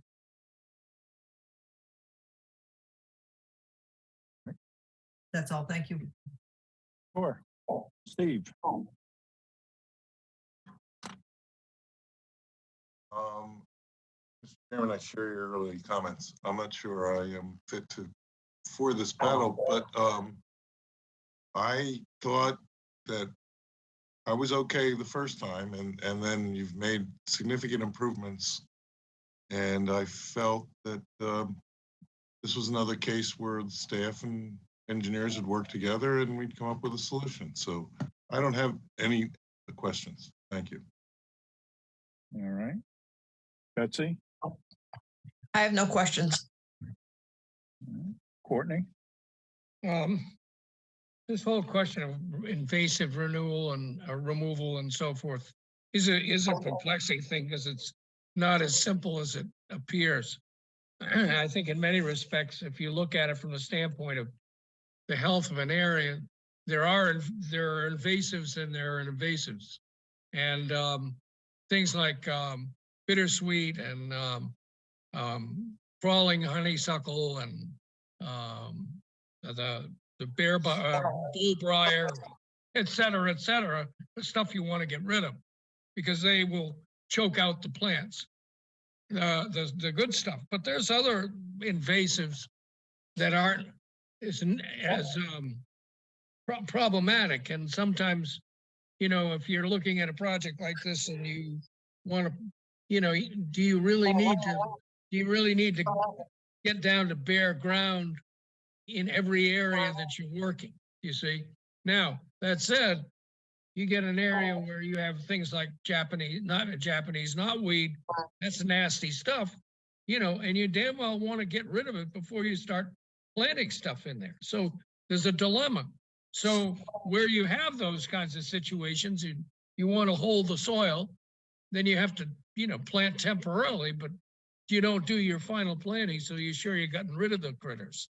So, I think you're trying to do the right thing. It's not an easy solution. I would also say, as far as trees are concerned, I would agree with you. Trees do grow, and And, you know, they'll do better if they're smaller trees to start with. But if you do that, you've got to have plenty of understory. Those are my only comments. Mike or Angela, do you have anything else you'd like to add? I don't think so. No? Jen? Yes, I mean, I'm sorry, I'm going to go there again, Mr. Chairman. Angela, I think from at least a staff point of view, I think we would feel better because you said the trees are mandatory and we don't want to see you plant the trees in these optional areas. At least take optional area 2 and optional area 1 and just bring them and do them as restoration. And then if you want to save your optional area 3 for something that your client may or may want to do, that's fine. I'm just concerned that you're planting these required and mandatory trees in these invasive areas. And if you're not going to clear out the invasives, how are these young trees going to survive? So that's where my concern is coming from. I'm not saying I want you to do the whole invasive species program or proposal as you have it phased. I'm just saying that if these trees that you say are going to be mandatory, I don't think it's a great practice to be planting them in an invasive area, even if you're clearing some of the invasives out. And I'm sure you can understand that as a restoration consultant. So I want you to give some thought to that. I mean, you're trying to do a whole lot in that little area, and I get the drive behind it. I'm concerned that these trees just aren't going to survive, that they're going to get overtaken by the invasives. And just on the scope of the proposed project, including the garage, the pool, and everything else, the 2 optional areas, I mean, it comes out to an additional 200 shrubs, 226 shrubs to do that area, as well as remove the invasives. So I don't know if you want to come at it that way, but I think Alyssa and I had the discussion that we'd feel more comfortable if you just made area 1 and 2 just a restoration area. Put your trees there, put the proposed shrubs there, and then area 3 you can attack when you want if you choose to. If you don't choose to, that's fine too. We can certainly talk to the client about that. I can't make that decision for them because No, they've obviously not. Yeah. decided what they're comfortable with at this point. But I would like to point out that the invasive plants in the area are all understory plantings. They're not other trees. So for the most part, what the invasive understory layer is doing is crowding out the understory. It's not crowding out other trees, and the trees are going to be maintained. They're going to be irrigated during establishment. It's not like we're just going to plant these in a wilderness and then let them fend for themselves for the next 3 years. So You'd be surprised on how many projects I've seen that happen to. I mean, all the consultants are very busy. There are a lot of projects that, haven't been monitored. So I'd like that because I think that's where the staff's biggest concern was with the tree replacement. Other than that, I mean, you addressed all the questions. It's great, but we go from, I'm with Maury, consistency. If you're going to say one thing on one site, let's keep it consistent on another site. I disagree with that. I'm sorry, but every site is different and every client is different. So we have to take approaches to a I design understand. that fit with all of those parameters. But when I'm not going to get into the argument here, or not argument, but the discussion, we can have that as a sidebar one day. But okay, I would just like for you to go back and talk to your client, because I am concerned that most of these trees, or 13 of these trees, are in an optional area, and I don't want to see these trees planted in an invasive area. That's all I have, Mr. Chairman. All right. Is there anything in the public chat function, please? Nothing in the public chat that I can see, Mr. Chairman. Mike's hiding. I'm not sure. So does this mean we're looking for a Where did Mike continuance? go? Oh, there he is. He's here.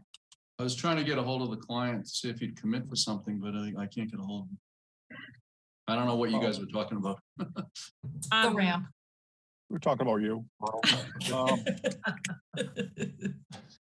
Jamie, I have another comment. Fire away. Okay, Angela, I respect the fact that every site is different and every group of clients is different, but there are boundaries in every project that have to do with what the Conservation Commission does on a regular basis. And so Mike does this. Mike doesn't design something unless he knows he has a building envelope for it. So I sort of disagree with your, I understand you guys have a difficult job, but it has to be, consistent with what we do with the Conservation Commission. And I do agree with Jen that the mitigation trees should be in the mitigation area and that the other trees should be given the best chance possible to thrive. That's all, Jamie. Can I chime in on something? Yep. I'm not an expert on any of this either, but some of the trees that we're proposing to plant, obviously are in a place that people are concerned the invasives are going to just overtake them and they won't be able to survive. So is there like a line? Is there a distance from the trees we could remove the invasives and revise the plan to show that without committing to the entire optional? Is that the area, or is that what you were suggesting, Angela, with or Jen, with some of the optionals not being optional, just to make it so that trees have a chance to not get overtaken? Is that what we're talking about? That's kind of like what I was talking about, Mike. It's just because you had it broken down into these areas, and it seemed that, let's say, area 2, you have, you've got a bunch of trees over there that seem to be taking up like 70% of that area. And then optional area 1, again, the same thing. So that's why I'm saying just make those restoration areas, and then your optional area 3 is your largest square footage of invasives, and make that your optional area. If this is where you want to propose those replacement trees, but putting the trees in an invasive area when we're told on other sites that that's not appropriate, it's kind of making our, us question it. That's all. So is this the only real issue? And it sounds like we really need to resolve it. We couldn't condition it this way. We'd have to revise the plan. Are there any? We'd have to revise the Right, plan, we'd have correct. to, and this will be integral to your decision when you deliberate, I assume.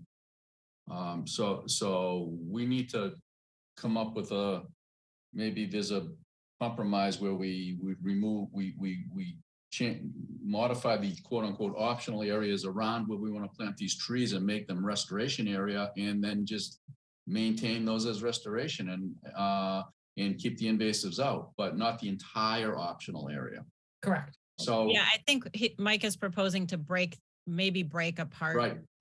Areas 1 and 2 even a little further, so Right. that some of the areas where mature trees are established already and we're not planting new trees are going to remain optional, and then only the areas where we're putting in the new trees we would be clearing, because there's just the site is just a very large, and I'm not saying that of course we are recommending they restore the whole site, and the client, I think, under ideal circumstances would like to restore the whole site.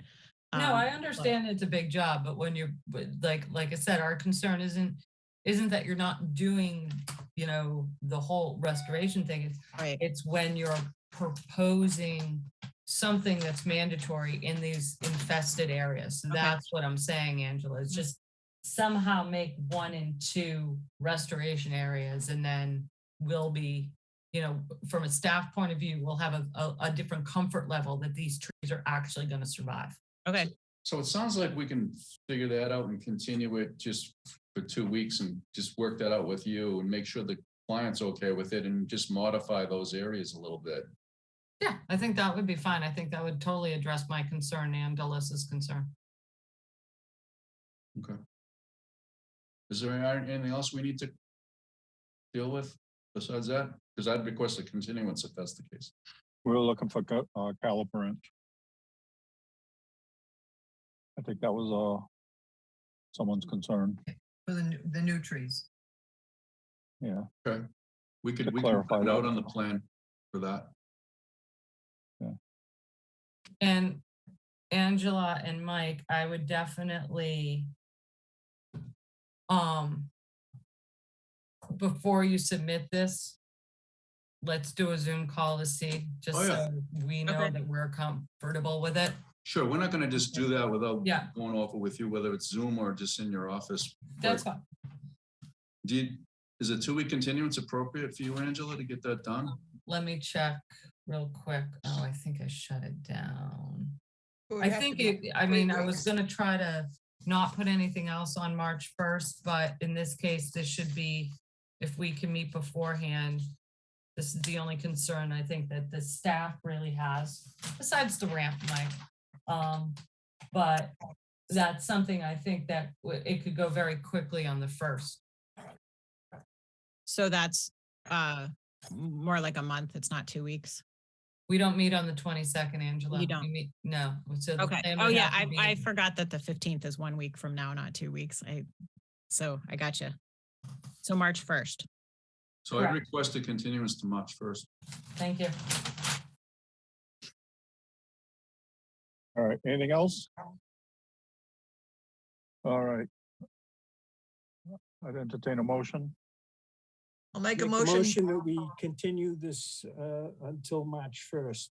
I'll second. Thank you. All right. So we have a motion and a second on the table to continue this for March 1st. I think we have clarification of what we're looking for, and you guys can all play nice together and work this out so that we can just give you a quick closing on March 1st. All right, we're voting. Betsy, Gladfelter, aye. Courtney, Bird, aye. Matthews, aye. Kevin, O'Brien, aye. Maury, Carlo Hawkseye. Steve. And I, It is unanimous. We have continued this until March 1st. Thank you, Mike. Thank you, Angela. Thank you. Thank you very much. Have a good night. Good night.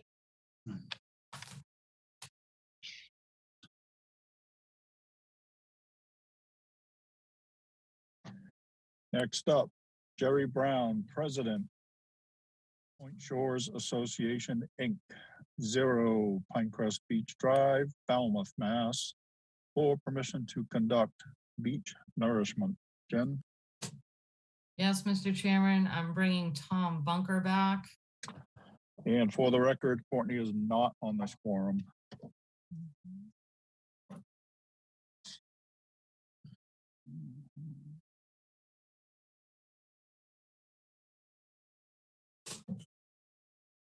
Mr. Bunker, welcome back. You're up, sir. Thank you. I feel I've hardly been away. Yeah, I'll put my screen up and go right into it, if I may. Thank you.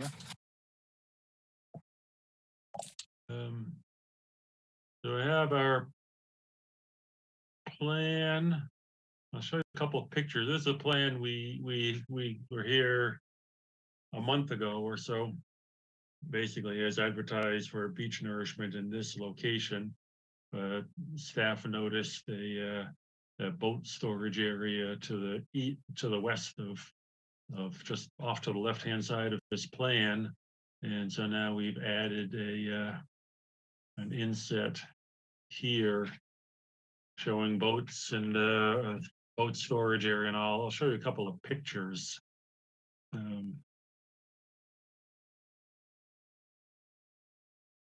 So this is, in case you hadn't been there too much, we had a nice day to go out there.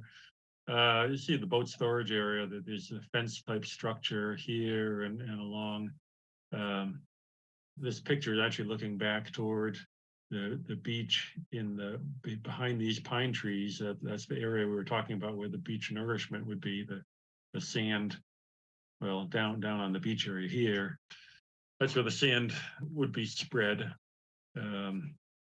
We have this area, and I can show, so this is looking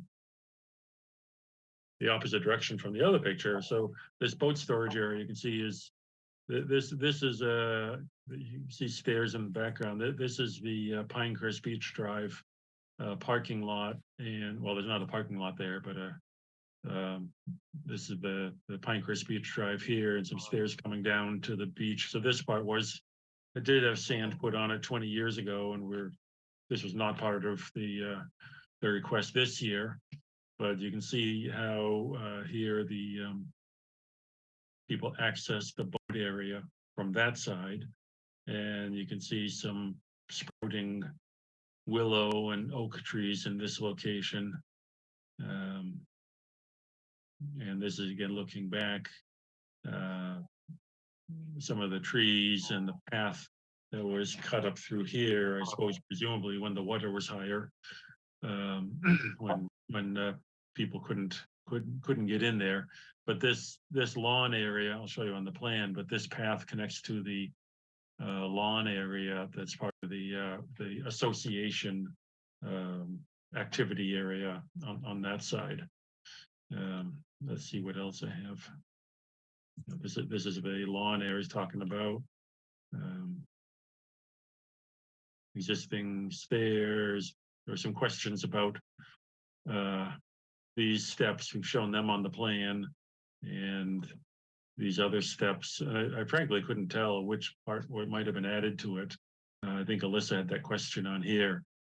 If some got added, it might be here, but on the one 20 years ago, I think we showed this full length of it at that time also. I was going to get back to some more pictures of the boats here. There's a fairly wide area open, and in between there's some paths going in between some other areas where people, they bring the boats up from the pond and lock them to that bar there. And and as a aside, had Nate Goshgarian from LEC checked and did some core samples looking at the soil and the vegetation, and there was a memo or a letter he wrote to you saying that there is no wetland here. I can't say for sure that it ever truly existed. I think that back in the day we saw willow trees and just presumed it was a wetland, but it may never have been an actual wetland in that sense of it. Anyway, those are the pictures there, and I'll get back to the so this path cutting through here, I guess it goes to this lawn area that we talked about. Is right at the match line on the page, but that access way to the boat area comes in from there. And this is the path where it goes back up to the Pinecrest Beach side. This is the fence type of structure and some boats lined up. And so what we've proposed is to, I guess it didn't say exactly how we're going to delineate it, but this sort of dashed line running along here is what we'd like to delineate as the boat storage area, and say that it will not grow any larger, that this boat that's right here off to one side will be removed or pulled back into that, and have in the narrative and on here that some of these areas, there's a stump right here, oak stump, that would be nurtured to grow back as one stem, one tree eventually, and others that are other stumps that are right in here. They're always being walked over, and they're kind of dangerous for people if we get permission to remove clean up the surface of this area within this area that we're working at, where the boats are, but with limits. And this will note and protect this one tree here to form this corner of the storage area. Add some more shrubs, so 5 feet wide of shrubs in this location. In the picture, this is an area where there's some grasses and some leaves catching in the grasses. So put in some shrubs here so that people, when they tie the boats up to this area, they have a way to get out through this 8-foot wide opening. And then we have a larger opening that is sort of in the middle of the whole area here, and then a smaller existing opening.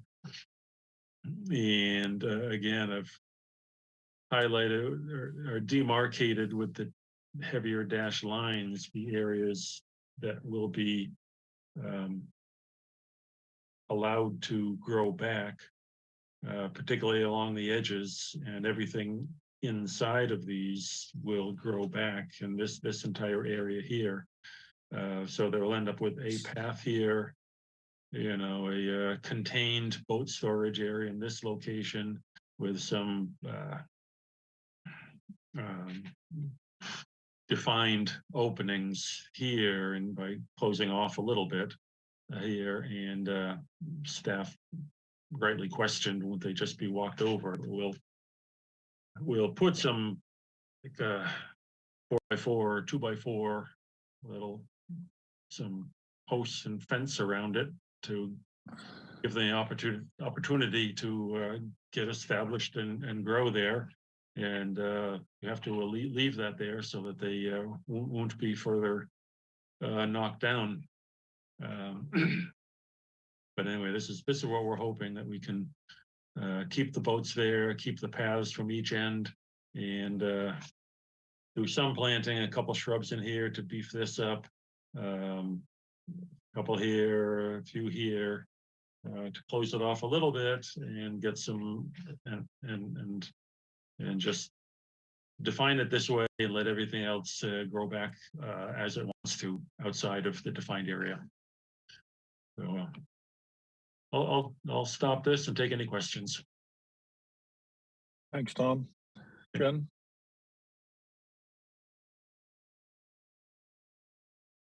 Yes, Mr. Chairman.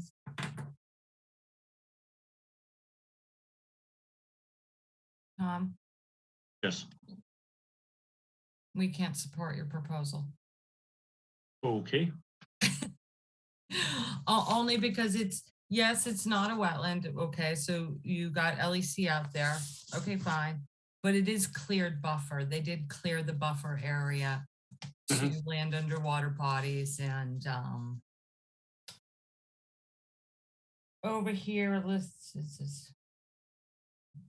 and it's that area which is in the zone 2 of the public water supply. Is that this area?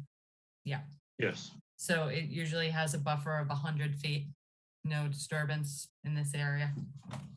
Well, technically, that's a buffer 100 feet from the wetland, but it still has a 75-foot buffer from the edge of the pond.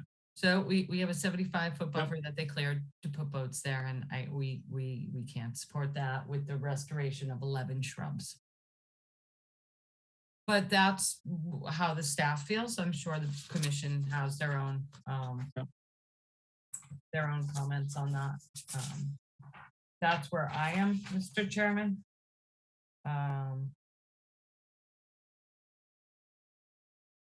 It's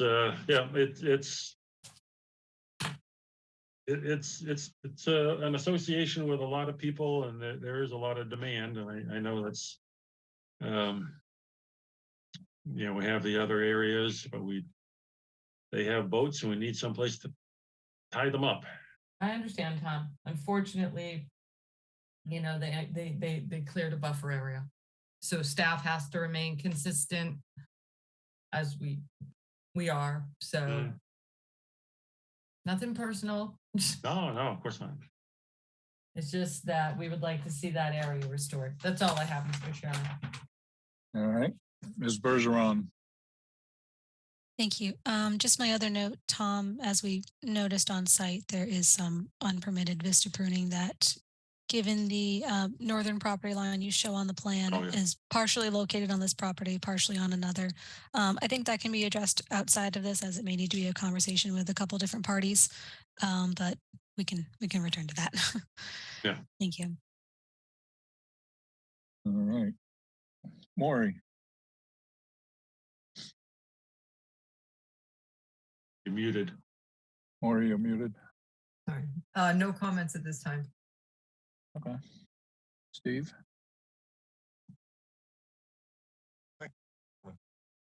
Can we get some this time frame on when the work occurred? Is it this recently that the major changes happened here? I didn't ask that. I think that the trustees or the representatives. Hold on one second. If I may, there are photos in the staff report. It is vegetated in 2020 and cleared in 21. That whole area? That's what it looks like to me in the aerials. Pictures, yeah. Yeah, I didn't ask the trustees when it was done. That's it's zero Pinecrest, right? Yes.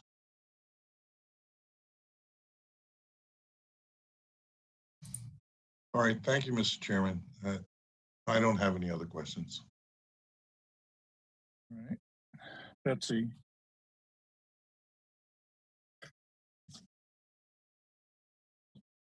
So let me just see if I understand this correctly. The association, people in the association wanted a place to put their boats. And apparently a couple of years ago, somebody said this would be a good area, and they cleared the area and put their boats there.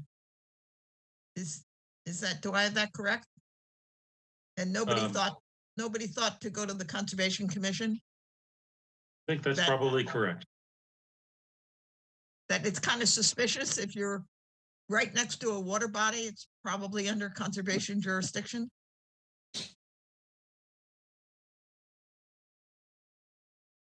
Okay, I just wanted to make sure that I understood what had happened.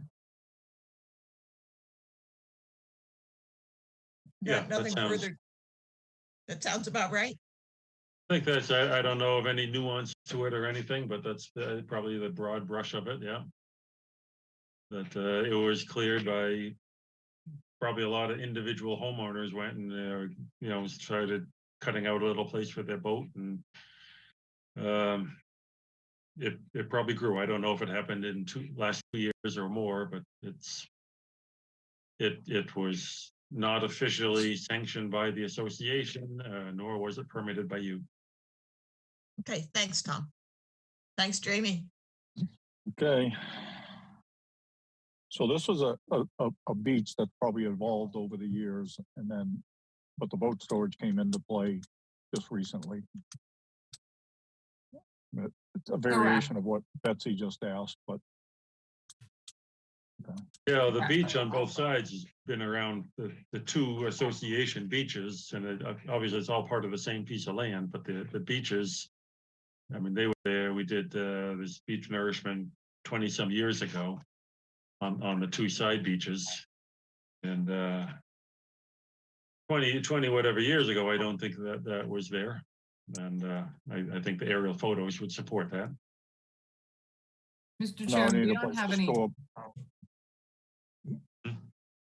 Now we need a place to store boats. They need a place to store boats. Yeah. So in order to permit this, it would have to, there'd have to be a regular plan and some mitigation involved, right? More than just a few shrubs. Okay, just so I understand it all, that's all. It's, I mean, obviously the beach has been there for a long, long time, right or wrong, but they've been there for a long time, just not the boat storage. Okay, Jen? We don't have any issue, just to clarify, we don't have any issue with the proposed nourishment. I mean, these aren't natural beaches, but they have been there forever. They are used by that community. We're not going to advocate for taking those beaches away. Obviously, we approved the white with the last one, like last week. We approved that beach nourishment. Staff, just to clarify, is not against the beach nourishment aspect of this property, of this project. But we do feel strongly that the area where that was cleared for the current boat storage should be restored. Okay, so procedurally, would that be two separate issues? Well, no, it's I on mean, one plan. I mean, Tom's. You know, to overly simplify it, could we approve the beach nourishment and then do an enforcement order on the boat storage, or is that silly? We could approve the beach nourishment and say the beach nourishment, it cannot be done until the area that was cleared is restored.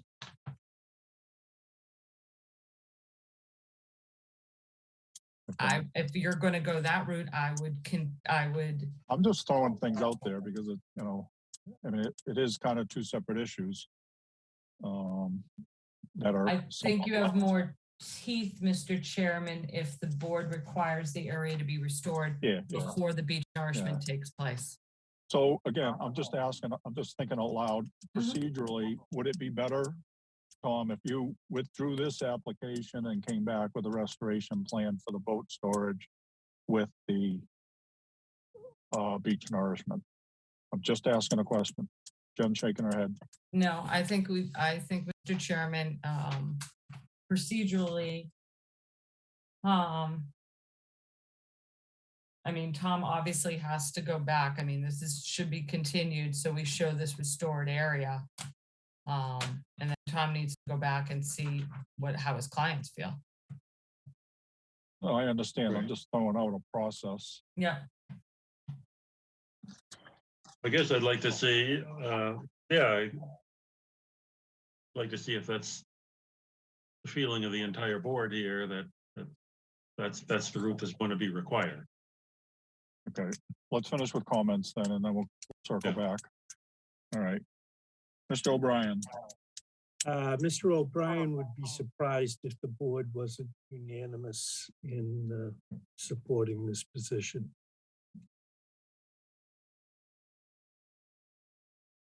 All right.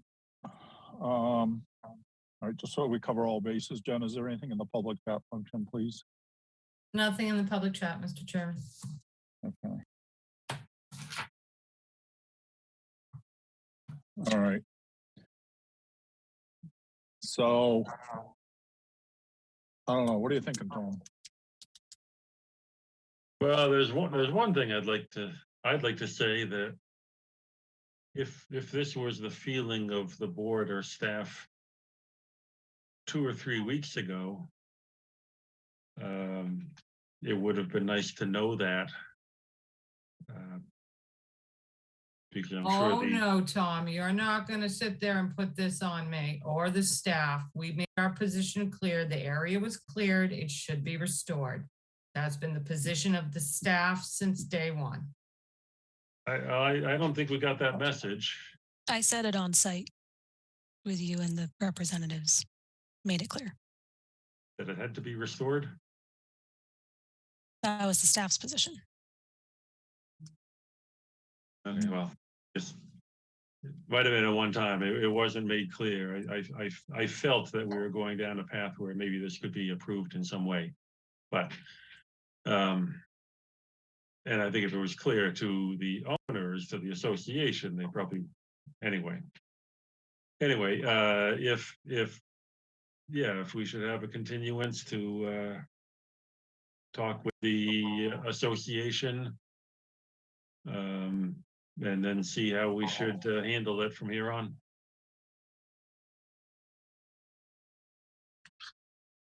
All right. How long do you think you'd like, Tom?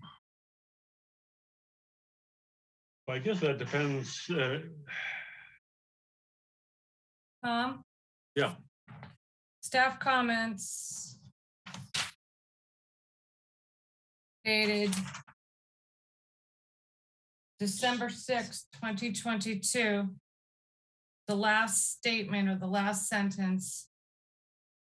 The staff recommends this area is conditioned to be restored. Right above the little pictures. Okay, yeah.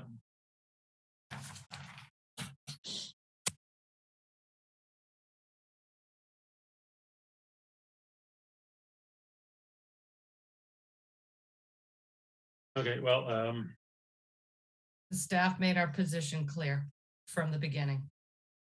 so what will we have to do to,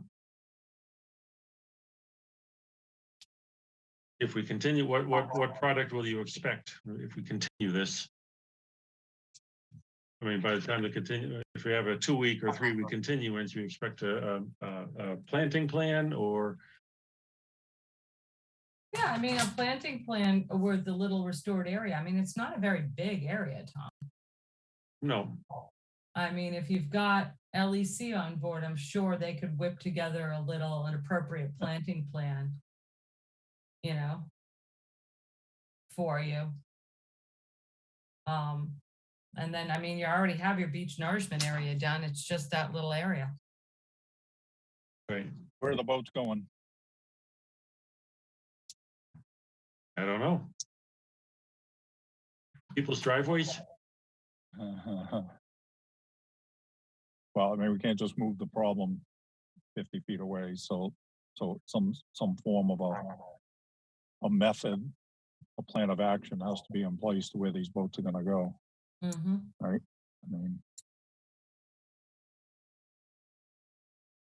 It's not really our decision. It's the decision of the not what I'm saying, I'm throwing it out Homeowners there that Association. you can't just come back and say we're gonna restore it, you also have to have a plan of where the boats are gonna go, so that we don't move the problem. Yeah, well, I mean, they have allowed permitted beaches. So, I mean, they could, I suppose, pull boats up on the beaches. But that'll be for them and us to decide what they want to do.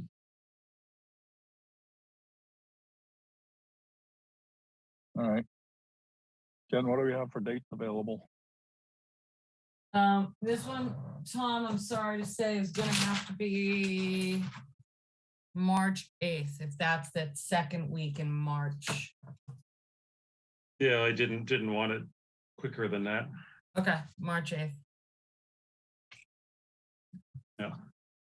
So at the request of the applicant, I make a motion to continue this until March 8th. Sorry about that, Tom. O'Brien, second. Thank you. All right, we have a motion and a second to continue this till March 8th. Any more questions or comments? All right, Betsy, Gladfelter, aye. Matthews, aye, Kevin, O'Brien, aye. Maury, Oh, Hawk's Eye. Steve. Pat and I. It is unanimous. We have continued this till March 8th. Thank you, Mr. Bunker. All right, thank you. Thank you, Tom. Good night. Good Aye, night, Tom. All right. Next up, AC Cape Cod LLC, care of Barrett Sutton, 836 Palmer Avenue, Falmouth, Mass. For permission to stabilize an eroding slope with the construction of a retaining wall, connect an under drain system to the wall to an existing drainage system, conduct invasive species management, replant trees, and restore disturbed areas. And the quorum is everybody, if I have that correct, Betsy? I don't ever get sent form sheets anymore. I do Okay. those now. Lisa's got 'em. You're correct. Okay. All right, thank you. All right, Jen, Mr. Chairman, I have promoted up Zach from Bracken Engineering to finally present this project. Good evening for the record, Zach Basinski, professional engineer, Bracken Engineering. Jen, is there Sean Tooley in the audience? There is no Sean Tooley in the audience, Zach. Okay, I will represent AutoCamp as well. So here this evening on behalf of AutoCamp, this is to review the stabilization. As the commission may remember, a few months ago, we were in front of you to go over the slope stabilization. We proposed a rock retaining wall on the side of the project. At that time, the commission requested that the project be peer reviewed. We had a geotechnical prepare a project. That was the delay in getting that together. That was submitted to staff and off to the town's reviewer, Ty and Bond. We have graciously been working with them back and forth over the last month to answer comments, and they did submit their final comment staff letter back to staff yesterday. Based on that final review, what came out of the review was they asked us to shallow up the pitch to a 1-to-1 on this plan. And then they made a recommendation to remove the previously proposed trees in the area down here that were cut. Initially under the original request, we were going to flush cut them and regenerate growth. If you remember from Ms. Blue Flax's proposal, they've requested that these be removed so they don't destabilize the slope. But overall, they were in agreement that they believe this slope is stable. The retaining wall would be stable based on the geotech report. And again, the initial erosion out here, we believe, was caused by the overflow system on the building. After this was discovered, an additional drainage system was installed at the top of the hill and gutter system has been put on. We have had some other rain events since then, and this has handled that significantly better than initial. So we're very confident that with that work and then the slope stabilization with the rock revetment, that this would be a stable slope. We did get staff's comments back about an updated planting plan. We would cordially request if that could be done, conditioned to work out with staff. Under the original plan, this area was to be replanted with a variety of shrubs and then 5 trees to be field located in the best areas on the slope. Again, those trees were red maple and then serviceberry on the area. With that, I will turn it back over. Thanks, Zach. Yep. Ken? Yes, Mr. Chairman, the commission was fortunate to be able to have Ty and Bond review that very technical report that was submitted. So we appreciate Ty and Bond's assistance in this. They felt that their report said it all and that having a representative here wouldn't really add much. They were able, I think, Zach, you were able to work together with Ty and Bond behind the scenes to kind of clarify everything and get it to this point. Yep. And one of the other conditions that they've requested is that during construction, the geotech actually be on site to monitor the install of the wall, which we would gladly do. Okay. Okay. So I have no problem conditioning the planting plan, Zach. Thank you. And that's all, Mr. Chairman. Thank you. Ms. Bergeron. Thank you. I just wanted to add a comment that from what I understood, it was very interesting to read, and I appreciate all the hard work that you and Ty and Bond and MGA put into this so we can wrap everything up. Thank you. Thank you. Yeah, I'd like to copy that comment. We do appreciate you guys all working together and solving the issue.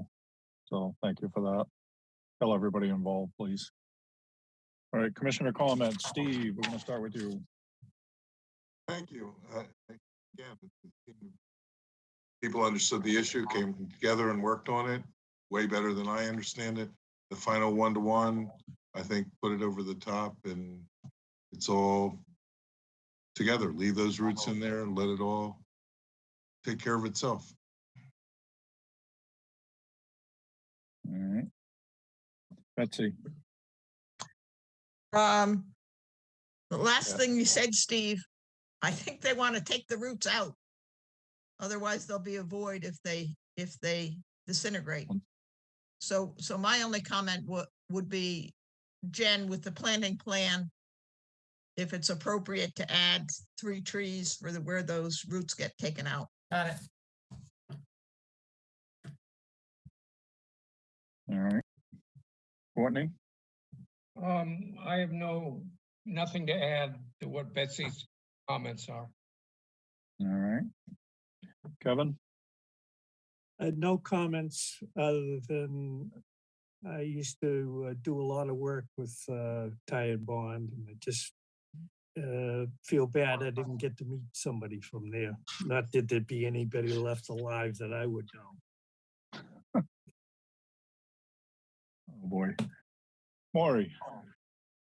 2 things. I'm so pleased that this all finally got worked out.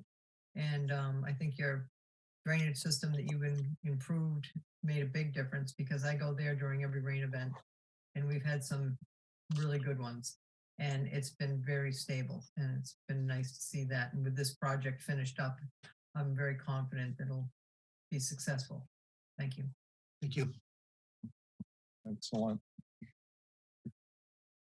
All right, Jen, is there anything in the public chat function, please? Nothing in the public chat, but I do have one question for Zach. Zach, it was interesting to me, and I was trying to figure out where this is.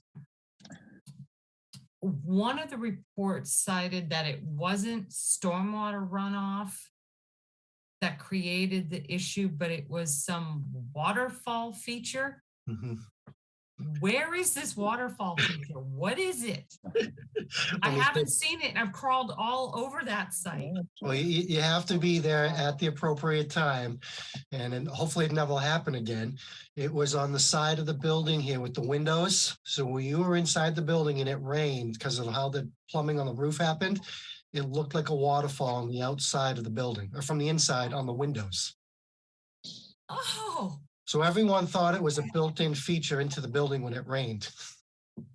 oh, And when they mentioned it, that's like, yeah, that's not the appropriate thing. okay. I thought it was some feature that I had missed. Okay, No, now I no, understand. we I was we just like, eliminated that one. where did this That's come funny. from? Hmm. That's when we knew we had an issue when they called it a waterfall. Okay, all right, now I understand. Thank you. Yep. And I get why they called it that now. I was like, okay. All right, thank you. And Zach, we appreciate all your work on this. We know this got dragged out quite a bit. No, thank you very much, though. All right. Anything Oh, else? I'd like to make a motion. Please do. Zach would like me to make the motion too, to close this hearing and take it under advisement. Bird, second. All right. Sure, we don't want to continue this for anything else. I mean, come on. All right. We have a motion and a second to close this hearing. Woo-hoo. There's nothing else. We're going to vote. Betsy, Gladfelter, aye. Courtney, Bird, aye. Matthews, aye. Kevin, O'Brien, aye. Maury, Carlo Hawks, aye. Steve. And I. It is unanimous. We have closed this hearing. Thank you, Zach. Thank you, everyone. Have a good night. Thanks, Zach. Right. Bye-bye. All right. Next up, continued request to amend an existing order of conditions. The Christine M. Moynihan Trust for Hoyer Road, formerly 335 Shore Street, Falmouth, Mass. Request to amend the order of conditions for Mass DEP number 25-4541 to permit the after-the-fact installation of drip strips in lieu of dry wells, the removal of gravel, and the installation of mitigation plantings. Jen? Yes, Mr. Chairman, the applicant is withdrawing the request to amend. The reason is they are going to put a gutter system on the house and connect it into the dry wells. They're going to be removing the gravel, and they're going to be installing a very small amount of mitigation we're dealing with under the compliance issue to deal with the small slab in front of the front door. All righty. Okay? We need to vote on this, correct? Nope, they're just withdrawing it. All right. All right. That brings us to, next item is continued request for hearing under an enforcement order. This has been previously continued, which then brings us to vote order of conditions. First up, Enza Korn and Karen D. Burke, trustees. The 123 Penzance Road Nominee Trust, 123 Penzance Road, Falmouth, Mass.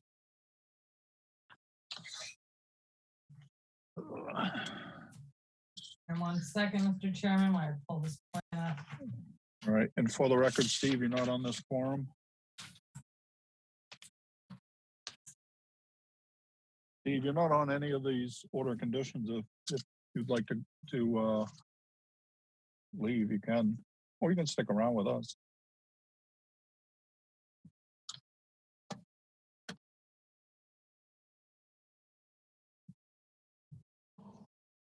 My computer made it this far. I'm most surprised, but I'm not going to push my luck. Ladies and gentlemen, have a wonderful evening. Thank you for your time. Patience. Good night, Steve. Good Good night, night. Steve. Thanks, Steve. Mr. Chairman, this is just the reconfiguration of the driveway at. We're enlarging the driveway and then creating the little edge of pavement. Yeah, we're just kind of widening the driveway and then planting an area and creating a little path. So they're kind of abandoning the driveway from Penzance Road. Oh, yeah. Yep. Portion of the way to get in. Am I reading Kinda that basic. correctly? Yeah. All right. Anybody want to see anything particular in there? There was, and they also moved the path, am I correct? No, they're creating the 4-foot wide path. Of making the path and not going out. Yeah. No other. Yeah, they're planting all that with native plantings and then more like landscape plantings up by the driveway. edge. So I'll make a motion to issue an order of conditions as discussed. Bird second. All right, we have a motion and a second to issue an order of conditions as discussed. There's nothing, excuse me. If there's nothing further. All right, Betsy, Gladfelter, aye. Courtney, Bird, aye. Matthews, aye, Kevin, O'Brien, aye. Maury. Carlo Hawks eye. It is unanimous. We have issued an order of conditions. Next up, Logan Huffman, 29 Juniper Point Realty Trust, 29 Juniper Point Road, Falmouth, Mass. 1 second, Mr. Chairman, where I find that one.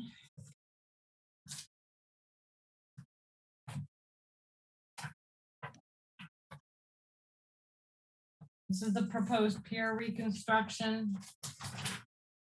It was an existing pier. They're going back into the licensed footprints. And there's no time of year restriction, No. correct? Not on this one.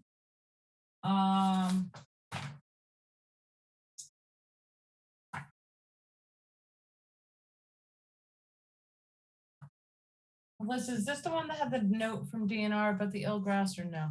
I have that written down. Okay, so. Maury, you had asked a question about the eelgrass. And the other groin. And the what? Remember the The other groin that groin. didn't have a license number? Maury, we haven't heard any more information on that, but it's Okay. on my list of things to keep up Yeah. on. It's not, it certainly is not gonna stop the project, but it'd be good to just have it. What license are we looking for? There's There's a another very- groin on the property. Oh, yes, okay.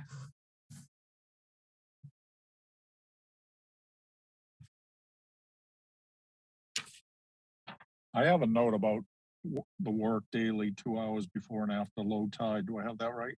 Yeah, that's the restriction from DMF to protect For the the eelgrass. Eelgrass, yeah, okay. All right. Anything else? All right, I'll make a motion to issue an order of conditions as discussed. Carlo Hawks second. all right. We have a motion and a second to issue an order of conditions as discussed. If there's nothing further. All right, Betsy, Gladfelter, aye. Courtney, Bird, aye. Matthews, aye, Kevin, O'Brien, I. Maury. Carlo Hawks Eye. It is unanimous. We have issued an order of conditions. Next up. Stephen Dempsey, 396 Acapesket Road, East Falmouth. And again, for the record, the quorum excludes Steve and Melissa.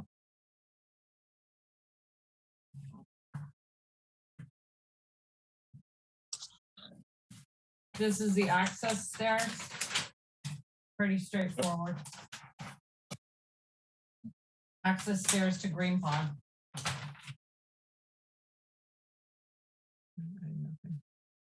Any concerns? No, Okay. Just a note about non-CCA lumber. correct. That's standard, is it not? Yes, it is. Yeah, okay. I'll make a motion to issue an order of conditions as discussed. Bird, Carlo second. Hawks second. All right. We have a motion and a second to issue an order of conditions. If there's nothing further. All right, Betsy, Gladfelter, aye. Courtney, Bird, aye. Matthews, aye, Kevin, O'Brien, I. Maury. Carlo Hawks Eye. It is unanimous. We have issued an order of conditions. Next up, Russell Agruza, 79 Meadow Neck Road, Falmouth, Mass. This was Jack's project. They were just like kind of enlarging the deck, adding a garage, adding an addition over a portion of the deck. Adding mitigation plantings. I think the only sticking point after all the hearings is the last plan that the staff had received before the hearing. There was a note that the brick patio was going to be removed, and at the hearing, the applicant's representatives expressed the applicant's desire to keep the brick patio, but offer no mitigation for it. So I think the sticking point right now is the brick patio. Everything else has been vetted and flushed out. But I didn't, isn't there a consensus there's no room for more mitigation? I mean, that's a, what, 4 or 5 acre lot? Correct, it's a pretty wood lot. It's a big wooded lot. They could put mitigation. They have a lawn area, I think. Is there a lawn area near the brick patio, Alyssa, or no? Oh, I can't. Well, the other thing was they didn't want to block the existing path. Correct.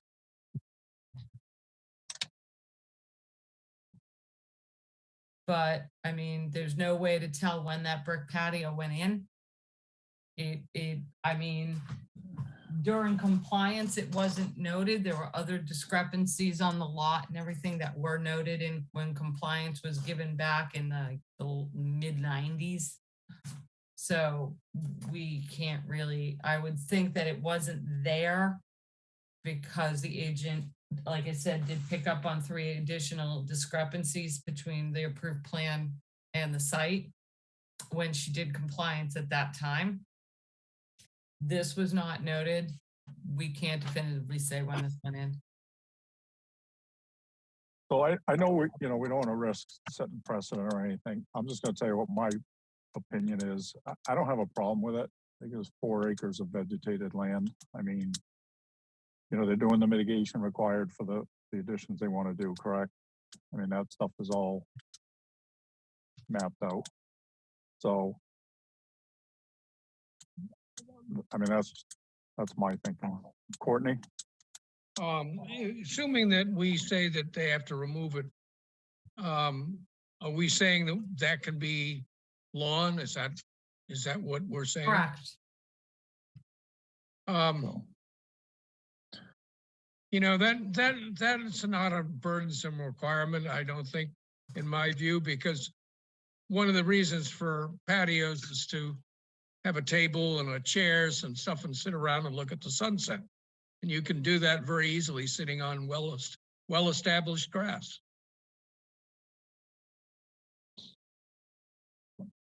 Case closed. Anybody else? It is within 100 feet of the salt marsh.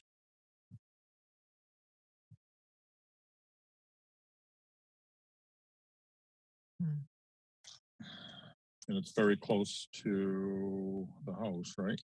It is close to the house, correct.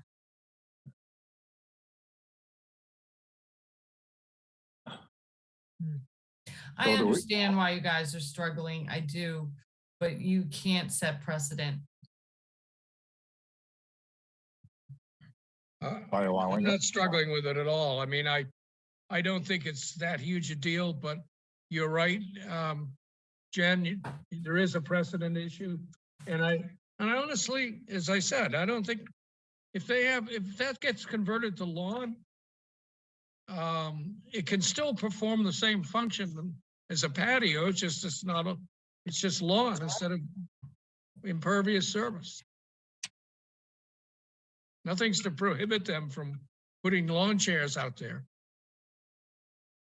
and enjoying a few cocktails. It is a tough one because of the size of the lot and that they've never really done any illegal cutting to make open space out there. So like so many people, you know, they have open space because they cleared it and then they can use it for mitigation. But I think we have to be consistent. And if we're not, it'll bite us later. And I think Courtney's right. The grass lawn would be sufficient to, you know, have an area to sit on and, you know, so I'm going to be consistent and say no. Okay, so Jen, procedurally, the application, they were gonna remove the patio.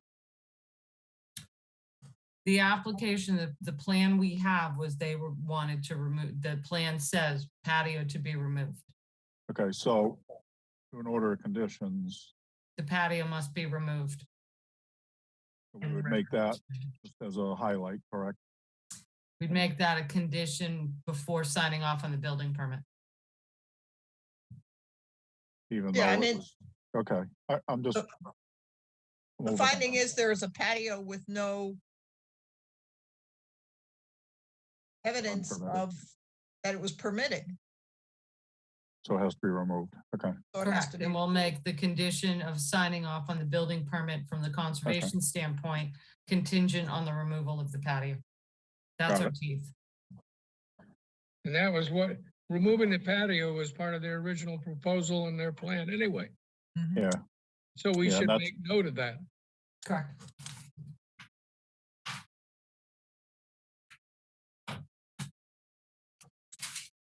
all right, Okay, I'll make Anything a else? motion to issue an Go order ahead. of conditions as discussed. Bird second. all right. We have a motion and a second to issue an order of conditions as discussed, which includes a note that the patio must be removed. All right.